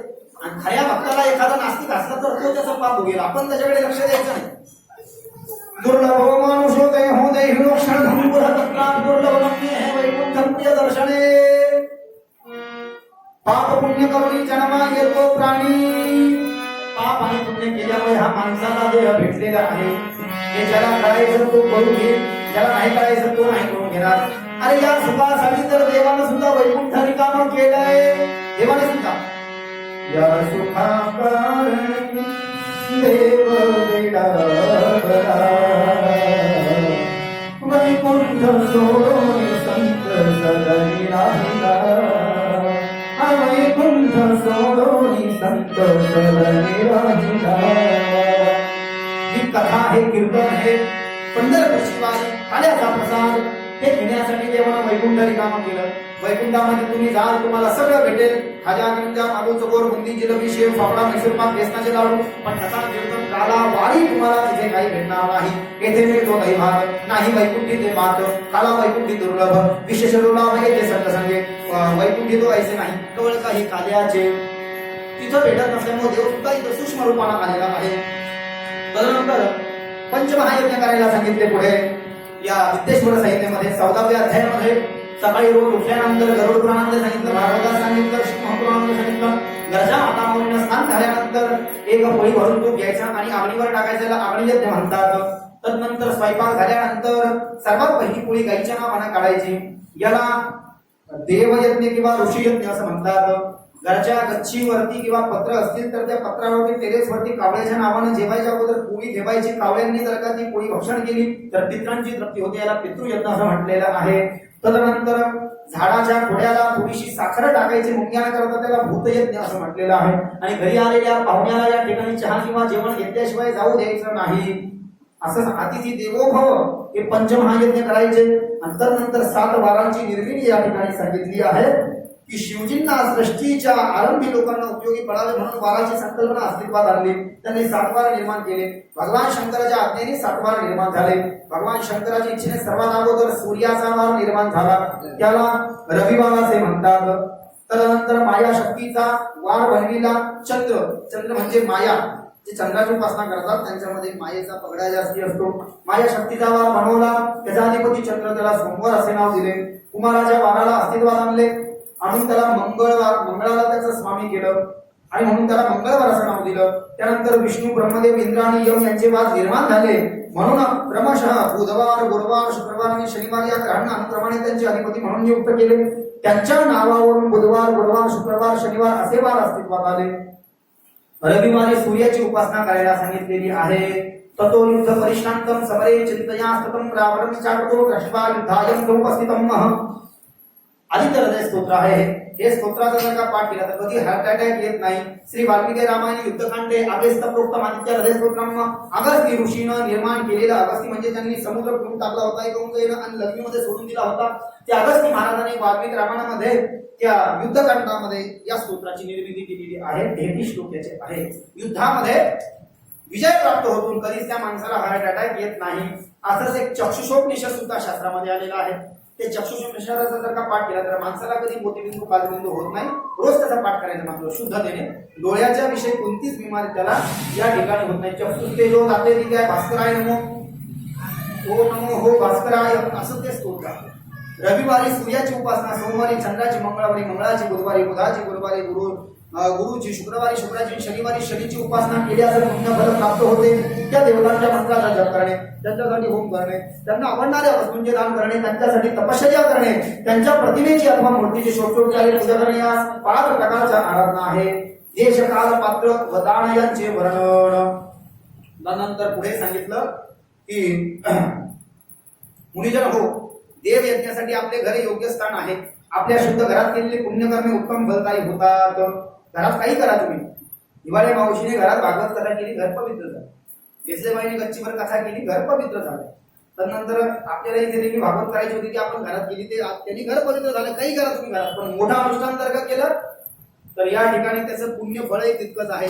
पुण्य वृक्षांचा परिसर, देवालय, तीर्थस्थान, पवित्र नदी किनारा, समुद्र तट, पर्वत व शिखर ही स्थाने अनुष्ठान करण्यासाठी योग्य आहे. पण जेथे आपले मन अधिक्रम देते ते अनुष्ठान करावे. घरामध्ये माणसापासून घरचे सुधरू देत नाही.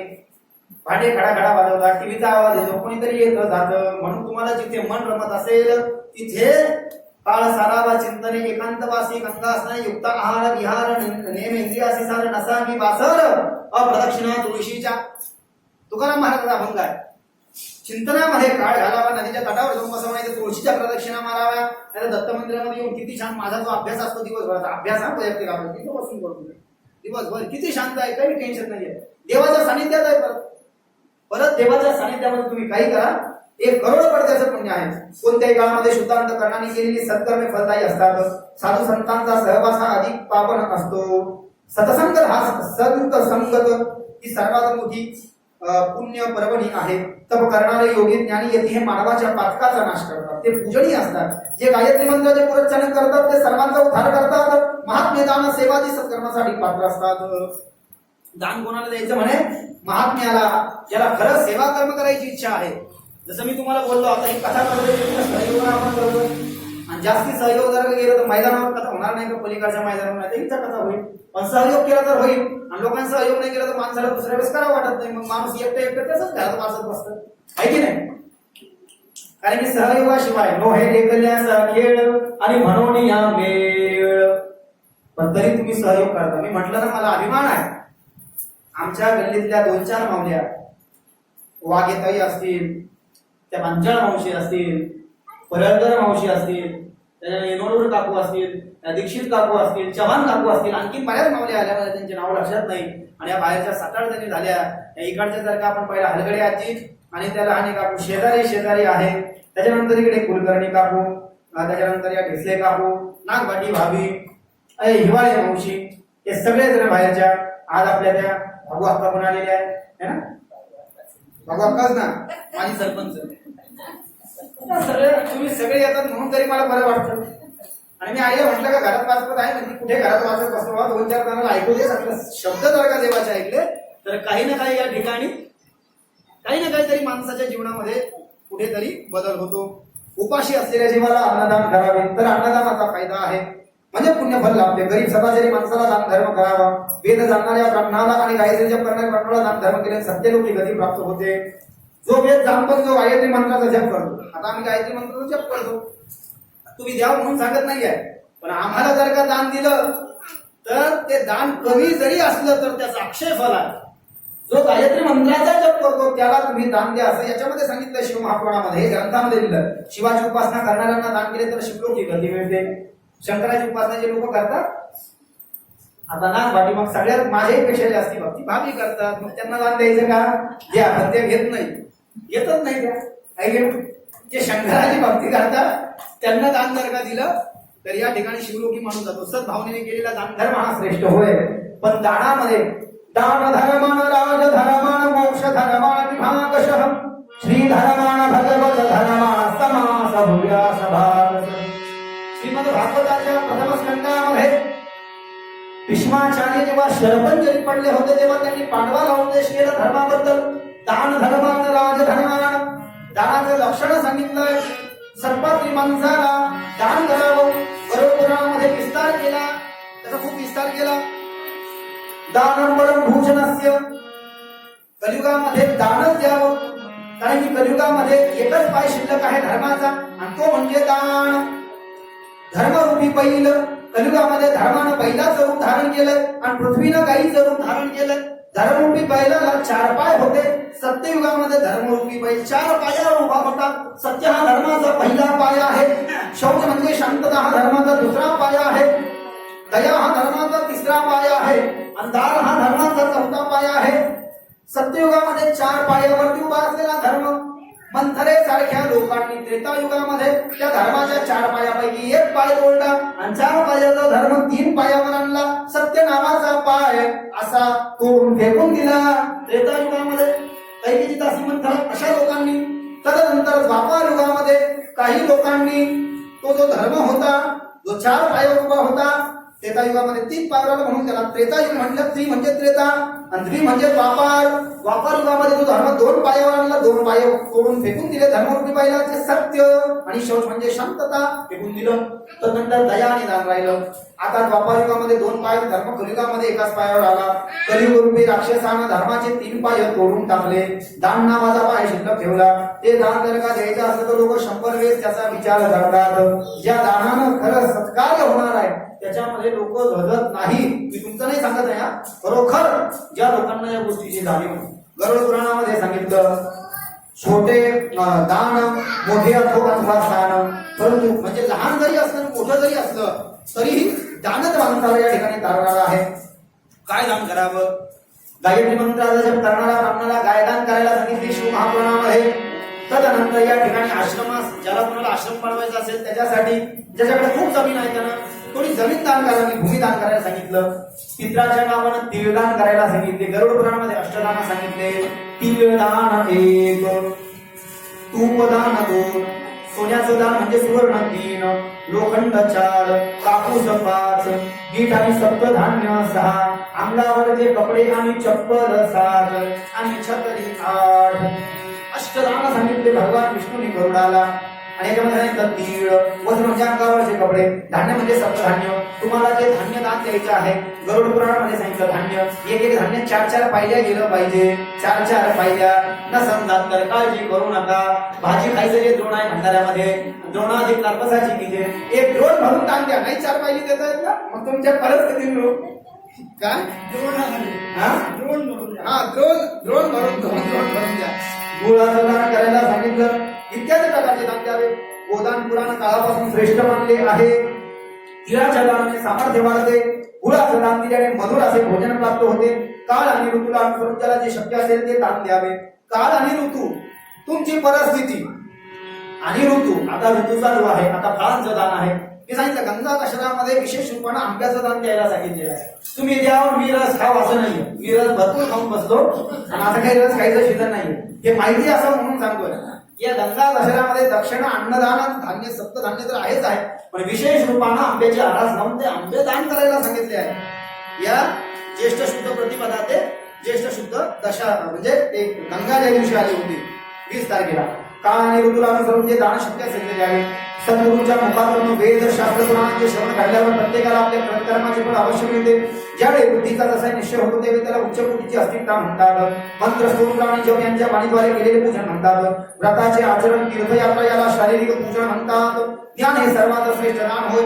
सत्कर्म कधी सोडू नये. तपश्चर्या करून आपण जे ज्ञान प्राप्त झाले ते इतरांना द्यावे. एक 15 मिनिटं आपली कथा राहिली आहे. एकदा लिंगाष्टकमचा थोडा पाठ करू म्हणजे झोप वगैरे कोणाला असेल तर पडून जाईल. आणि विद्येश्वर सहिताची 10 मिनिटाची कथा राहिली. आज एक संहिता पूर्ण होते. उद्यापासून बरोबर कथा बरोबर वेळेवरच आज चालू केली होती.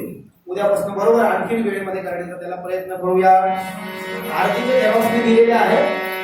माझ्याकडे ते लिंगाष्टम वगैरे लिहिलेलं होतं. त्याच्या प्रिंट आउट वगैरे काढून जर का आणता आहे मोबाईलवर लिंगाष्टकम रुद्राष्टकम तर उद्या त्याचाही झेरॉक्स द्यायचा आपण प्रयत्न करू. लिंगाष्टकम रुद्राष्टकम शिवपंचाक्षर स्तोत्राचे काही आपण दोन नित्य पाठातला आहे तर 1-2 श्लोक त्याचं चिंतन करू.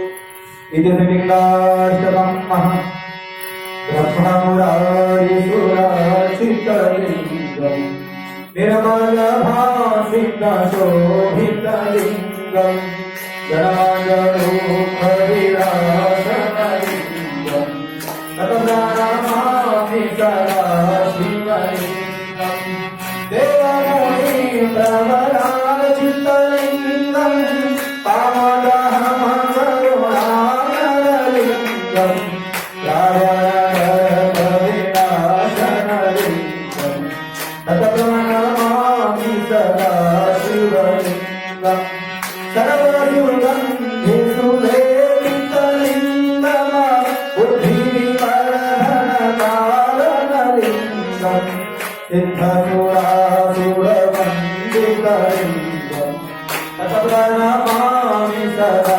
शिवलिंगम कनकमहामणिभूषितलिंगम फणिपद्मिवेष्टितशोभितलिंगम दक्षसुराज्यविनाशकलिंगम ततप्रणमामि सदा शिवलिंगम कुङ्कुमचन्दनलेपितलिंगम पङ्कजहारसुशोभितलिंगम सञ्चितपापविनाशनलिंगम ततप्रणमामि सदा शिवलिंगम दिनकरकोटिप्रभाञ्जनलिंगम देवगणाचितसेवितलिंगम भावेरभक्तिभिरेव च लिंगम ततप्रणमामि सदा शिवलिंगम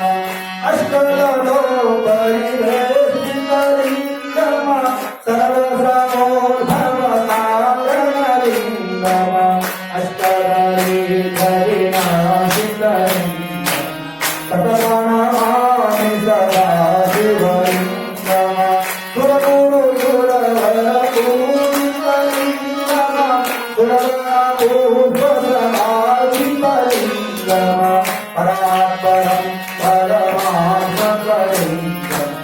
तत्प्राणामामि सदा शिवलिङ्गम् तत्प्राणामामि सदा शिवलिङ्गम् तत्प्राणामामि सदा शिवलिङ्गम् लिङ्गात्मकमिदं पुण्यं यः पठेत शिवसन्निधौ शिवलोकमवाप्नोति शिवेन सह मोदते इति श्रीलिंगाष्टकं संपूर्णम्।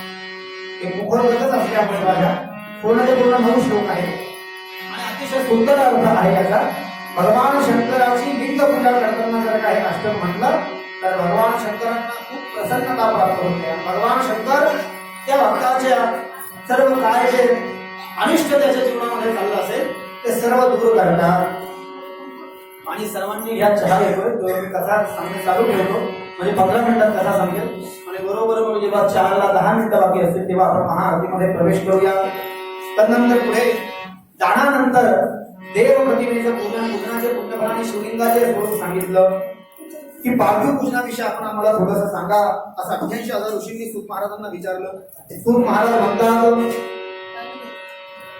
पृथ्वी अन्न वस्त्र इत्यादी सर्व वस्तू निर्माण करते, म्हणून प्रतिमेपासून बनवलेल्या पार्थिव प्रतिमेचे पूजन केल्याने सर्व दुःखाचे निवारण होते। पार्थिव म्हणजे तुमच्या लक्षात आलं का? पार्थिव म्हणजे विशिष्ट कालामध्ये ज्याची पूजा करून नंतर त्याला विसर्जित केल्या जातं, त्याला म्हणतात पार्थिव। गणपतीची पूजा करतो आपण 10 दिवस, गणेशोत्सवामध्ये भाद्रपद शुद्ध चतुर्थी ते भाद्रपद शुद्ध चतुर्दशी संकल्प काय सोडला जातो, 10 दिनापर्यंत प्राणप्रतिष्ठापूर्वकम पार्थिव गणेश पूजनांच करिष्ये। पार्थिव म्हणजे नंतर त्याचं विसर्जन होणार आहे, तो चल आहे, चालणार आहे, तो अचल, अचलला पार्थिव म्हणत नाही। पार्थिव म्हणजे त्याची पूजा करून त्याचं विसर्जन नंतर करायचं आहे। पार्थिव प्रतिकेपासून एखाद्या नदीवर स्नान करण्यासाठी गेलो किंवा एखाद्या सरोवराच्या तटावरती गेलो, समुद्राच्या तटावरती गेलो तर त्या समुद्राच्या किंवा नदीची वाळू घ्यायची, त्या वाळूने या ठिकाणी त्या नदी तटावरती किंवा त्या समुद्राच्या तटावरती भगवान शंकराचं पार्थिव लिंग बनवायचं मनोभावे। प्रतिमेपासून बनवलेल्या पार्थिव प्रतिमे त्याला प्रतिमा असं म्हटलेलं आहे, लिंग। त्या लिंग प्रतिमेचं पूजन केल्याने सर्व दुःखाचे निवारण होते आणि इष्ट मनोगत पूर्ण होते। ज्या साधकांना पार्थिव लिंग पूजन करायचं आहे त्यांनी नदी, तलाव अथवा विहिरीतील पाण्याखाली आणलेली माती आणावी। एवढंच कशाला? आपण ऋषी पंचमीच्या दिवशी पूजा करतो, रथ सप्तमी, ऋषी पंचमी हिची काही आपण पूजा करतो, शिवरात्रीच्या दिवशी आपण घरी पूजा करतो। जेव्हा जेव्हा भगवान शंकराची पूजा लोक घरी करतात तर घरी पाटावरती या ठिकाणी ते मातीचं लिंग बनवत असतात, ते पार्थिव लिंग असतं। त्या पार्थिव लिंगाने भगवान शंकराची पूजा केली जाते। घरी जर का भगवान शंकराच्या पार्थिव लिंगाची पूजा करायची असेल तर नदी, तलाव किंवा विहिरीतली माती आणायची पाण्याखालची, त्या मातीमध्ये सुगंधी द्रव्य मिसळून शुद्ध करून घ्यावी। सुगंधी द्रव्य म्हणजे चंदनाचं पाणी, गुलाब जल, दशमुला अरिष्ट इत्यादी औषधी त्यामध्ये टाकायचे, त्या मातीला शुद्ध करायचं। त्यानंतर ती चांगली मळावी, त्या ओल्या मातीपासून आपल्या आराध्य देवतेची सुंदर अशी मूर्ती बनवावी, तिच्या हातात आयुधे असावी, तिला वस्त्र्या गोष्टी चढवावी, ती आसनावर ठेवून आदर भावाने तिचे पूजन करावे। लिंग बनवायचं असेल तर लिंग, मूर्ती बनवायची असेल तर मूर्ती बनवायला सांगितली। तदनंतर गणेश, आदित्य, विष्णू, पार्वती, शिव अथवा शिवलिंग यांची पार्थिव प्रतिमा बनवून त्यांचे पूजन करावे। 16 उच्चारण किंवा 5 उच्चारण पूजा करावी। शिवलिंगाला पाव किंवा अन्नाचा नैवेद्य दाखवावा। कुलदेवताचा अभिषेक केल्याने आत्मशुद्धी होती, देवांना गंध अर्पण केल्याने पुण्य प्राप्त होते, देवाला नैवेद्य दाखवल्याने आयुष्य वाढतं, देवाला धूपदीप अर्पण केल्याने धन वाढतं, दिव्यानं ओवाळल्याने ज्ञान वाढतं, देवाला तांबूल म्हणजे विड्याचं पान समर्पित केल्याने उत्तम भोग प्राप्त होतात। म्हणून ज्यास जसे शक्य आहे त्यांनी आराध्य देवतेच्या प्रतिमेचे पूजन करावे। ज्याला मानस पूजेची आवड आहे त्यांनी शांत मनाने मानस पूजा करावी। मानस पूजा म्हणजे मानसिक पूजा, डोळे बंद करायचे आणि मूर्ती समोर आणायची, मानसिक पूजा करायची। ज्याला लौकिक पूजा करता येत नाही, लौकिक पूजा करणं म्हणजे खूप तयारी आहे। सकाळी लवकर उठावं लागतं, स्नान करावं लागतं, पूजेचं साहित्य करावं, सामग्री सिद्ध करायची, बेल तोडून आणायचं, फुलं तोडून आणायची, चांगलं दूध आणायचं, गोपी चंदन आणायचं, भस्म आणायचं, ही लौकिक आहे। लौकिक पूजेमध्ये कुठे ना कुठे होऊ शकतं, पण मानसिक पूजेबद्दल मानसिक पूजा केव्हा सांगितलं? जेव्हा लौकिक पूजा करणं शक्य नसेल साधनांनी, तेव्हा मानसिक पूजा करायला सांगितली। जी साधक ज्या देवची आराधना करतो तो त्या लोकी जातो।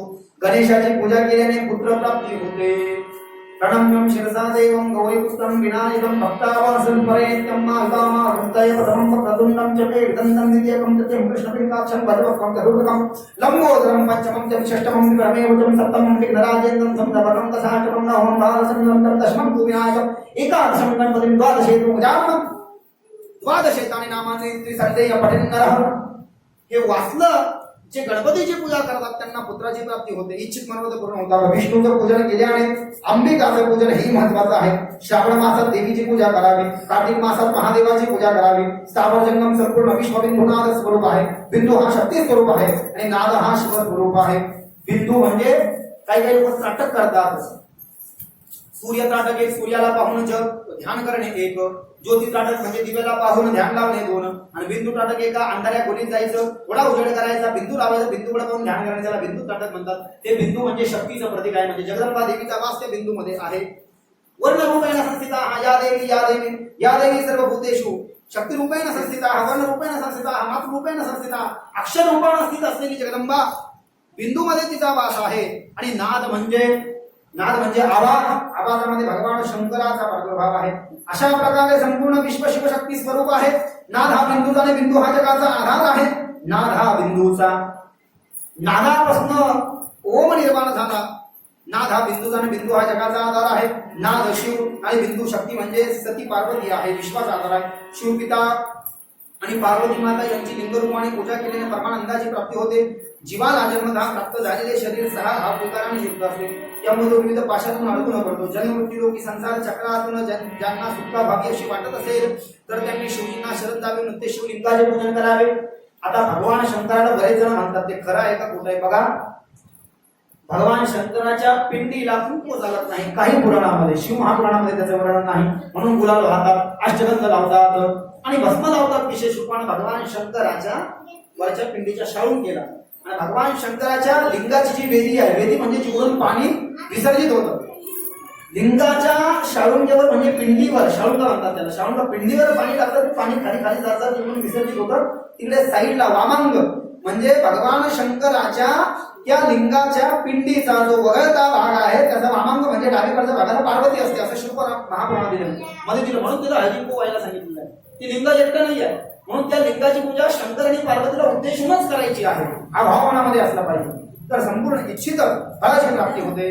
तदनंतर प्रणवाचा महिमा, जप योग, कर्म माया, ज्ञान माया, शिवलोक व शिव भक्तांचा सत्कार हे सर्व सांगितलं। ओंकाराला प्रणव म्हणतात। आता याच्यामध्ये सांगितलं की प्रणवाचा 9 कोटी जप केला तर मानवाचे अंतःकरण शुद्ध होते। नुसतं ओम ओम ओम ओम या मंत्राचा 9 कोटी जप जर का केला, शिव महापुराणामध्ये विद्येश्वर साहित्यामध्ये 17व्या अध्यायामध्ये सांगितलं तर माणसाचं अंतःकरण शुद्ध होतं आणि शुद्ध झाला भाव जास्त दूरी नाही देव त्याला, देव त्याच्या अंतःकरणामध्ये येऊन बसतो। तपश्चर्या करण्यासाठी जप आवश्यक आहे। ओम नमः शिवाय असा जप करावा, आपल्या उपासनेचे स्थान निश्चित करावे, साधना करताना प्रमाणात भोजन करावे आणि जेवण जर काय जास्ती केलं तर झोप येते आणि झोप जर का आली तर माणूस जप करू शकत नाही, कथा ऐकू शकत नाही, मौन पाळावे, साधन वाढेल तसे तसे हृदय शुद्ध होत जाईल। जप करताना शंकराच्या स्वरूपाचे चिंतन मनामध्ये करावे। ज्याच्या जटेतून गंगा प्रकट होते त्यांच्या भाळावर चंद्रकोर दिसत आहे, त्यांच्या वाम अंगावर भगवती उमा आहे। मुळे जन हो, आता तुम्हाला कर्म माया व ज्ञान माया विषयी माहिती सांगतो। मा म्हणजे लक्ष्मी आणि या म्हणजे यात अर्थात प्राप्त होणे। माया म्हणजे मायाचा मा जो आहे ती लक्ष्मी आहे आणि या म्हणजे यात अर्थात प्राप्त होणे। यात म्हणजे अर्थ प्राप्त होणे, माया म्हणजे लक्ष्मी आणि या म्हणजे अर्थ म्हणजे पैसा। ज्या मायेची उपासना केल्यामुळे अर्थाची पैशाची प्राप्ती होते, या लक्ष्मीमुळे कर्मयोग प्राप्त होतात, म्हणून तिला माया म्हणतात किंवा कर्म माया म्हणतात। तिच्यामुळे ज्ञानभोग प्राप्त होतात म्हणून तिला माया किंवा ज्ञान माया म्हणतात। कर्म लोकांमध्ये जन्म मृत्यू अहंकार हे सर्व आहे, अज्ञान लोकांमध्ये हे काही नाही, ते अक्षय मोक्ष सुख मिळते आणि विनम्रता आहे। हे सत्य अहिंसा आदी गुणांची युक्त शंकराची पूजा करतात, ते काल जगाच्या पलीकडे जातात।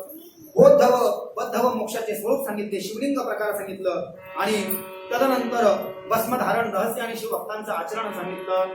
या पृथ्वीवरती 5 प्रकारची लिंग आहेत असं सूत महाराज 88 वर्षांना सांगता येतं। स्वयंभूलिंग 1, बिंदुलिंग 2, प्रतिष्ठितलिंग 4, 3, चरलिंग 4 आणि गुरुलिंग 5 अशी 5 लिंग आहेत। सद्गुरूंच्या मार्गदर्शनानुसार पूजा करावी. इष्टदेवतेला अभिषेक करून तांदळाची खीर इत्यादी पक्वानांनी युक्त असं नैवेद्य अर्पण करावा. पूजा संपन्न झाल्यानंतर शिवलिंग बंद पेटीत ठेवून घरात शुद्ध जागी ठेवावे. निवृत्ती मार्गी लोकांनी आपल्या हातावर शिवलिंगाची पूजा करावी आणि भिक्षा मागून आणलेल्या अन्नाचा नैवेद्य दाखवावा. आता जे लोक शैव, आपण वैष्णव आहोत आणि वैष्णव असूनही शंकराची पूजा करतो. वैष्णव संप्रदायामध्ये त्याला जास्ती महत्व आहे. पण जे लोक शैव पंथाचं अनुसरण करतात तर त्यांनी हातावर शंकराची पूजा करायला सांगितली. हातावर शंकराला म्हणायचं. किंवा मग घरामध्ये घरामध्ये एक शंकराच्या लिंगाची पेटी असते, पेटीमध्ये शिवलिंग बंद करून ठेवायचं. अशा पद्धतीचं वर्णन याच्यामध्ये सांगितलं. पार्थिव लिंग पूजनाचा महिमा सांगितला. सर्व लिंगामध्ये पार्थिव लिंग हे श्रेष्ठ आहे. त्याच्या पूजनाने विविध सिद्धी प्राप्त होतात. त्याची उपासना करून आजपर्यंत ब्रह्मा, प्रजापती, असुर, मनुष्य, गंधर्व, सर्प, राक्षस आणि अनेक भक्तांनी मनोरथ पूर्ण केले. निरनिराळ्या युगात वेगवेगळ्या प्रकारचे नित्य तयारी केल्या जातात. सत्ययुगामध्ये रत्नाचं लिंग, सत्ययुगामध्ये म्हणजे कृतयुगामध्ये रत्न म्हणजे या ठिकाणी सोन्यापेक्षा आणि हिऱ्यापेक्षा जे महाग आहे रत्न, त्या रत्नापासून बनवलेले लिंगाची पूजा देवता मनुष्य करायचे. त्रेतायुगामध्ये सोन्याची लिंगाची पूजा करायचे. आता तुम्ही मला सांगा, सोन्याचे लिंग जर का मंदिरात बसवलं तर लोक ठेवतील का? आमच्या मंदिरातल्या 2 पितळाच्या मूर्त्या कुठेतरी कोणीतरी उचलून नेल्या, पण सोन्याची मूर्ती लोक ठेवतील का?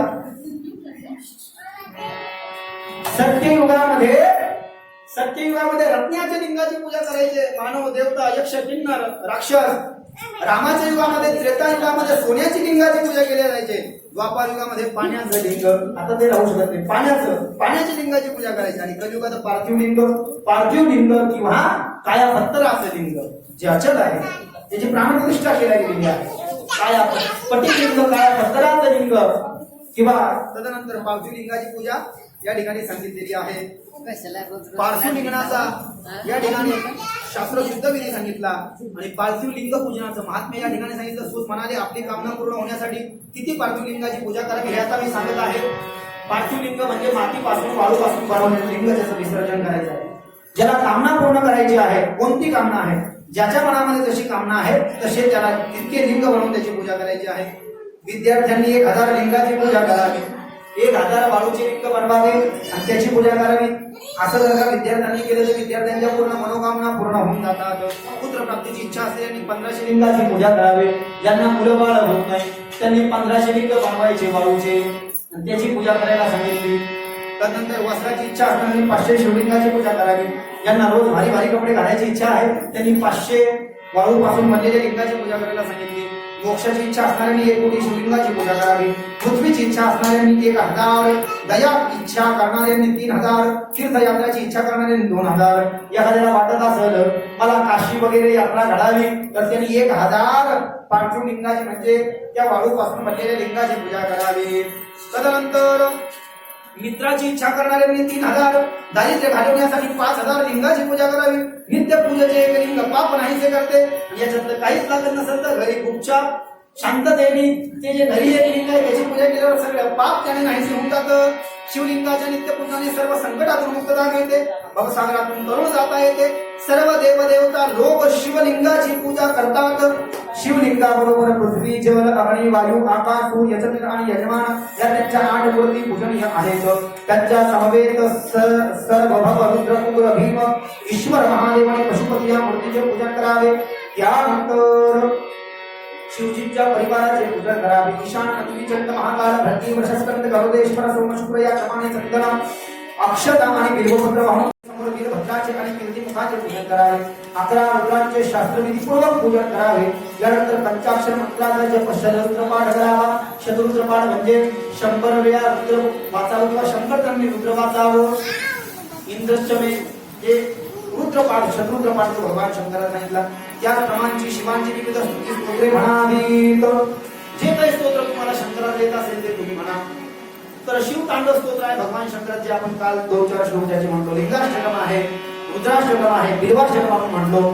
त्याच्यानंतर आपण भगवान शंकराचं पंचाक्षर स्तोत्र म्हणतो, शिव पंचाक्षर स्तोत्र. नागांत्र हराय ते जर का येत नसेल तर सौराष्ट्रे सोमनाथं च श्रीशैल्यमल्लिकार्जुनम् उज्जैन्यां महाकालम् ओंकारं कमलेश्वरं पारल्यां वैद्यनाथं च दाकिन्यां भीमशङ्करं सेतुमन्ते दुरामेशं नागेशं दारुकावये वाराणस्यां तु विश्वेशं त्र्यम्बकं गौतमीतटे हिमालये तु केदारं कृष्णेशं तु शिवालये एतानि ज्योतिर्लिङ्गानि सायं प्रातः सप्तजन्मं कृतं पापं स्मरणे विनश्यतिः द्वादशज्योतिर्लिङ्गस्तोत्रं सम्पूर्णम् शेवटची कथा राहिली त्याच्यामध्ये विचारलं भगवान शंकर जो नैवेद्य दाखवला जातो त्या नैवेद्याचं भक्षण करावं का नाही.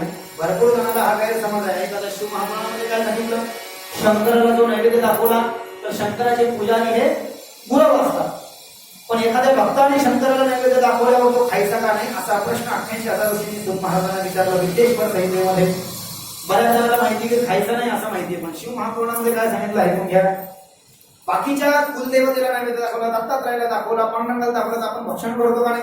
मग भगवान शंकराला जर का नैवेद्य दाखवला सूत महाराज म्हणाले उलट भगवान शंकराला दाखवलेला नैवेद्य जर का एखाद्या भक्ताने ग्रहण केला नाही तर तो महापापी होतो असं भगवान व्यासांनी शिव महापुराणामध्ये लिहिलं.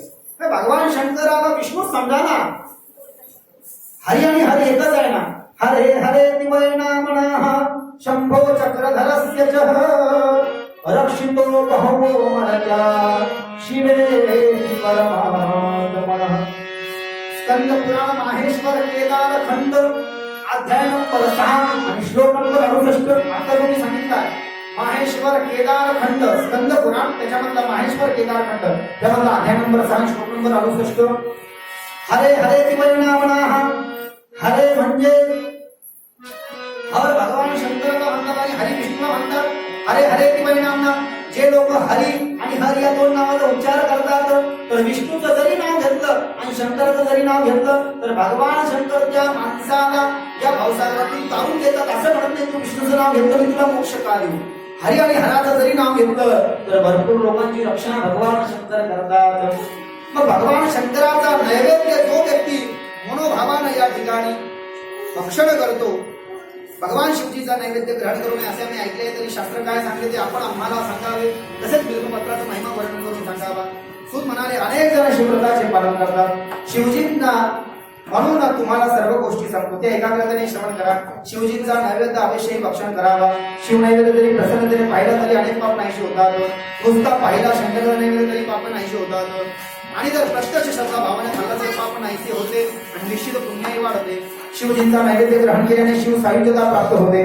ज्या घरामध्ये शिवजींना रोज नैवेद्य दाखवला जातो ते घर अत्यंत पवित्र बनते. शिवजींचे स्मरण करून नैवेद्य ग्रहण करावा. जो मनुष्य शिवजींचा नैवेद्य अग्राह्य मानतो खात नाही तो महापापी समजावा.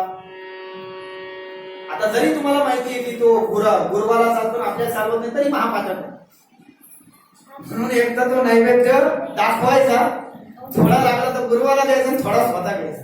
त्याच्यामध्ये कुठलं दुमत ठेवायचं नाही. ज्यांनी परम श्रद्धेने शिवदीक्षा घेतली आहे अशा शिवभक्तासाठी नैवेद्य जणू काही महाप्रसादच आहे. ज्यांनी अन्य देवताच्या उपासनेची दीक्षा घेतलेली आहे आणि त्यांनी शिवभक्तीही प्रिय आहे त्या सर्व भक्तांना शालिग्रामलिंग रसलिंग केशरलिंग स्फटिकलिंग रत्नलिंग या सर्वांमध्ये आणि सर्व ज्योतिर्लिंगामध्ये विराजमान असलेल्या भगवान शिवलिंगाच्या नैवेद्याचा लाभ झाला तर तो नैवेद्य ग्रहण केल्यामुळे त्यांना चंद्रायन व्रता एवढे पुण्यफळ लाभते. पुन्हा शिवनामाचा महिमा सांगितला. शिवनामाचा महिमा भगवान शंकराच्या कोणत्याही नामाचा तुम्ही जप करा. ते नाव माझ्या भाव लक्षात येईना. एक चांगला जबाब आहे भगवान शंकराचा. आता बऱ्याच दिवसांनी शिवकथा केलेली लॉकडाऊन होता. काहीतरी चांगला शुद्ध भाव आहे तो की ते भगवान शंकराच्या कोणत्याही नामाचा तुम्ही जप करा.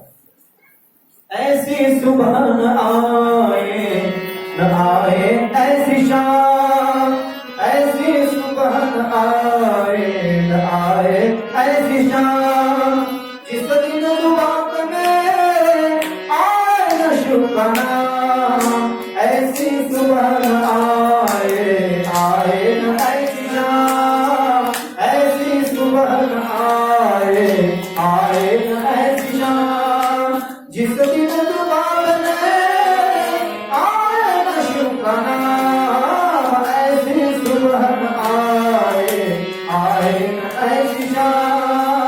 ऐसी सुबह आए तेरा पल पल बीता जाए मुख से जप ले नमः शिवाय। तेरा पल पल बीता जाए मुख से जप ले नमः शिवाय। ओम नमः शिवाय, ओम नमः शिवाय, ओम नमः शिवाय, ओम नमः शिवाय। ये दुनिया पंची का फेरा समझो उड़ जाना है अकेला।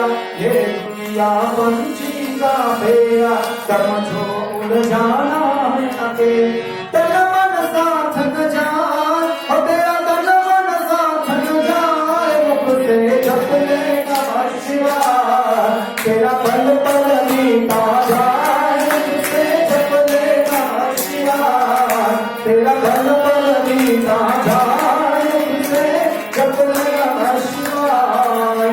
पार्वती पते हर महादेव की जय। शिवनामाचा महिमा सांगितला। जे लोक सातत्याने शिवनामाचा जप करतात त्यांना ज्ञान प्राप्त होतं, ते योगी होतात, ते परम पवित्र असे होतात, त्यांचे सर्व पाप नाहीसे होतात। शिवनामरूपी नवनीचे मुळी बसतात, ते भवसागर सहजपणे पार करतात। आणि शेवटी भस्म महिमा आणि रुद्राक्ष महिमा सांगितला। आणि लगेचच या ठिकाणी आपल्याला आरतीमध्ये प्रवेश करायचा आहे। जे लोक भस्म धारण करतात ते भगवान शंकराचे स्वरूप मानले गेले। आणि मी काल सांगितले रुद्राक्ष घालतात ते शिवलोकाचे अधिकारी आहेत। पंढरीचे वारकरी ते अधिकारी, मोक्षाचे पंढरीची वारी करणारे लोक जसं मोक्षाचे तिकीट फिक्स करतात, तसं जे लोक रुद्राक्ष घालतात त्यांचं शिवलोकाचं तिकीट फिक्स झालं।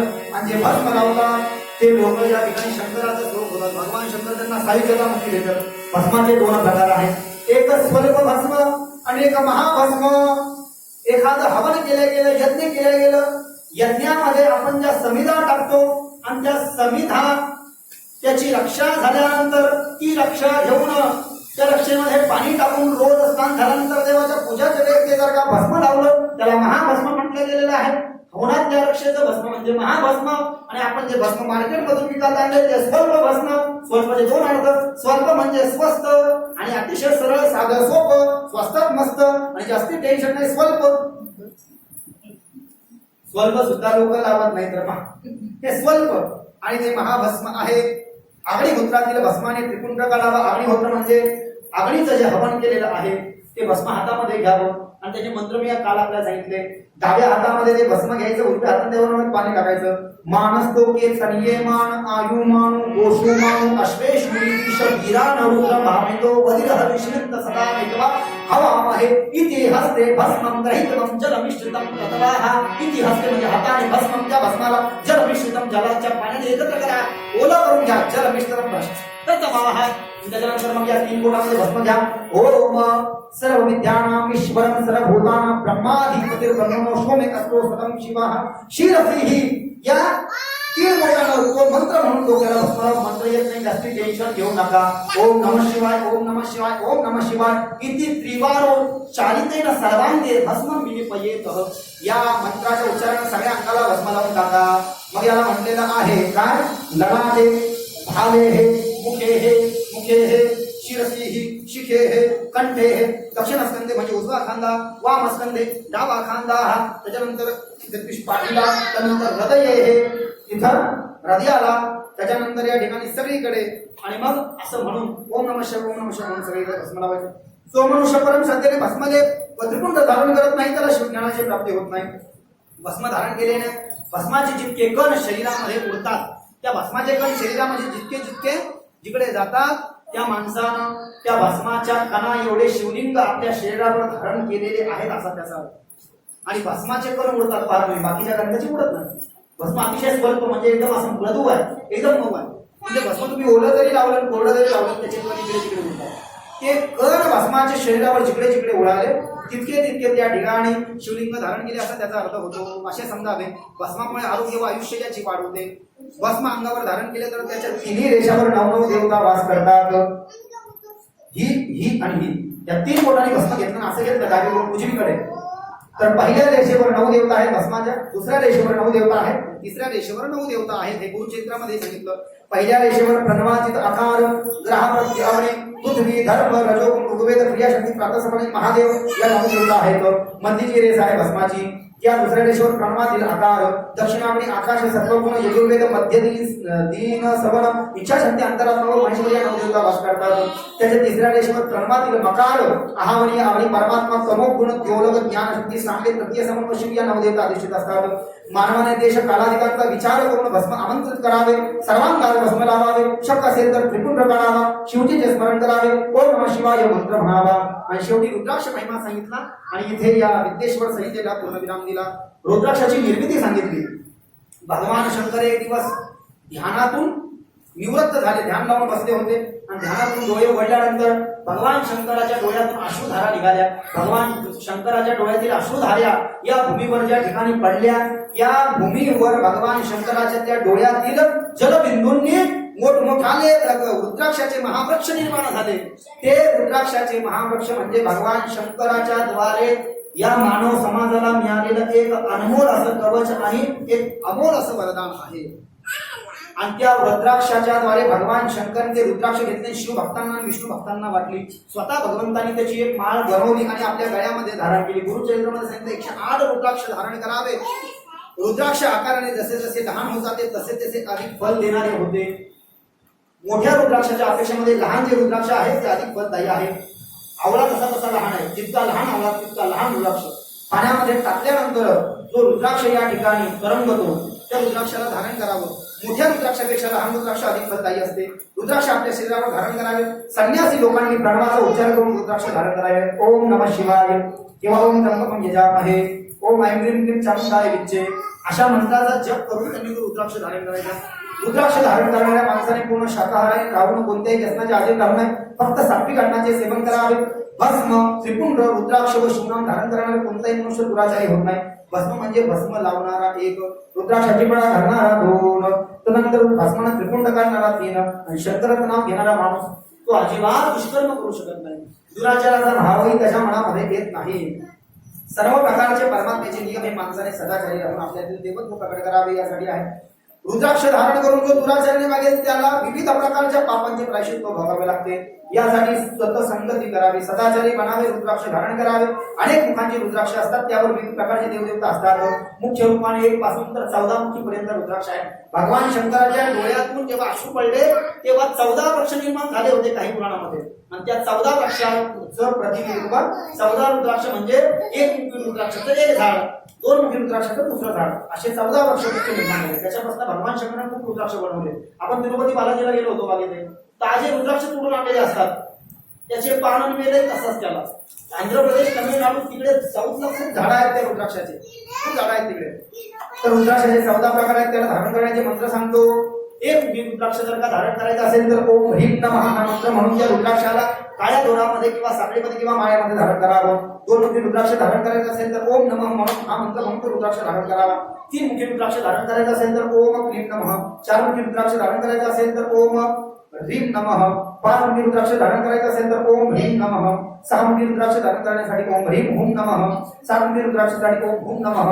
त्यानंतर 8 मुखी रुद्राक्षासाठी ओम हुं नमः. 9 मुखी रुद्राक्षासाठी ओम ह्रीं हुं नमः. 10 मुखी रुद्राक्षासाठी ओम ह्रीं नमः. 11 मुखी रुद्राक्षासाठी ओम ह्रीं हुं नमः. 12 मुखी रुद्राक्षासाठी ओम क्रोम क्षोम क्रोम नमः. आणि 13 मुखी रुद्राक्षासाठी ओम ह्रीं नमः. आणि 14 मुखी रुद्राक्षासाठी ओम नमः. या 14 मंत्रांनी क्रमशः 1 मुखी रुद्राक्षापासून 14 मुखी रुद्राक्ष धारण करावे. रुद्राक्षामुळे भूत पिशाचाची बाधा होत नाही. सूत म्हणाले, हे मुनीश्वरांनो, रुद्राक्षाचा महिमा भगवान शिवजींनी पार्वतीला सांगितलं, त्याचे कथन केले. भस्म रुद्राक्ष धारण करून शिवजीची उपासना करावी. कोणती उपासना व्यर्थ जाणार नाही. पार्वते पतये हर हर महादेव की जय. शिव महापुराण ग्रंथराज भगवान की जय. दत्तात्रेय भगवान की जय. आज की कथा यहाँ पर विश्राम लेती है. आरती में प्रवेश करेंगे. कल की कथा बराबर 1 से 4 बजे तक. बरोबर 1ला सर्वांनी यायचं. 1ला 10 मिनिटं बाकी असताना जरी आपण आरतीला आले तरी सुद्धा चालेल. धन्यवाद.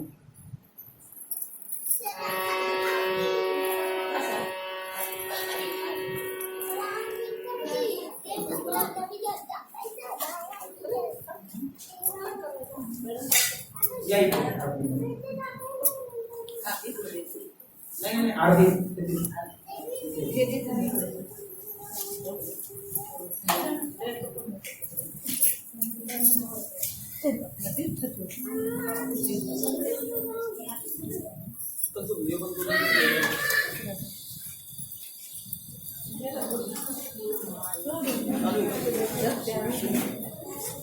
स्क्रीन अशी व्हायची असं होतंय.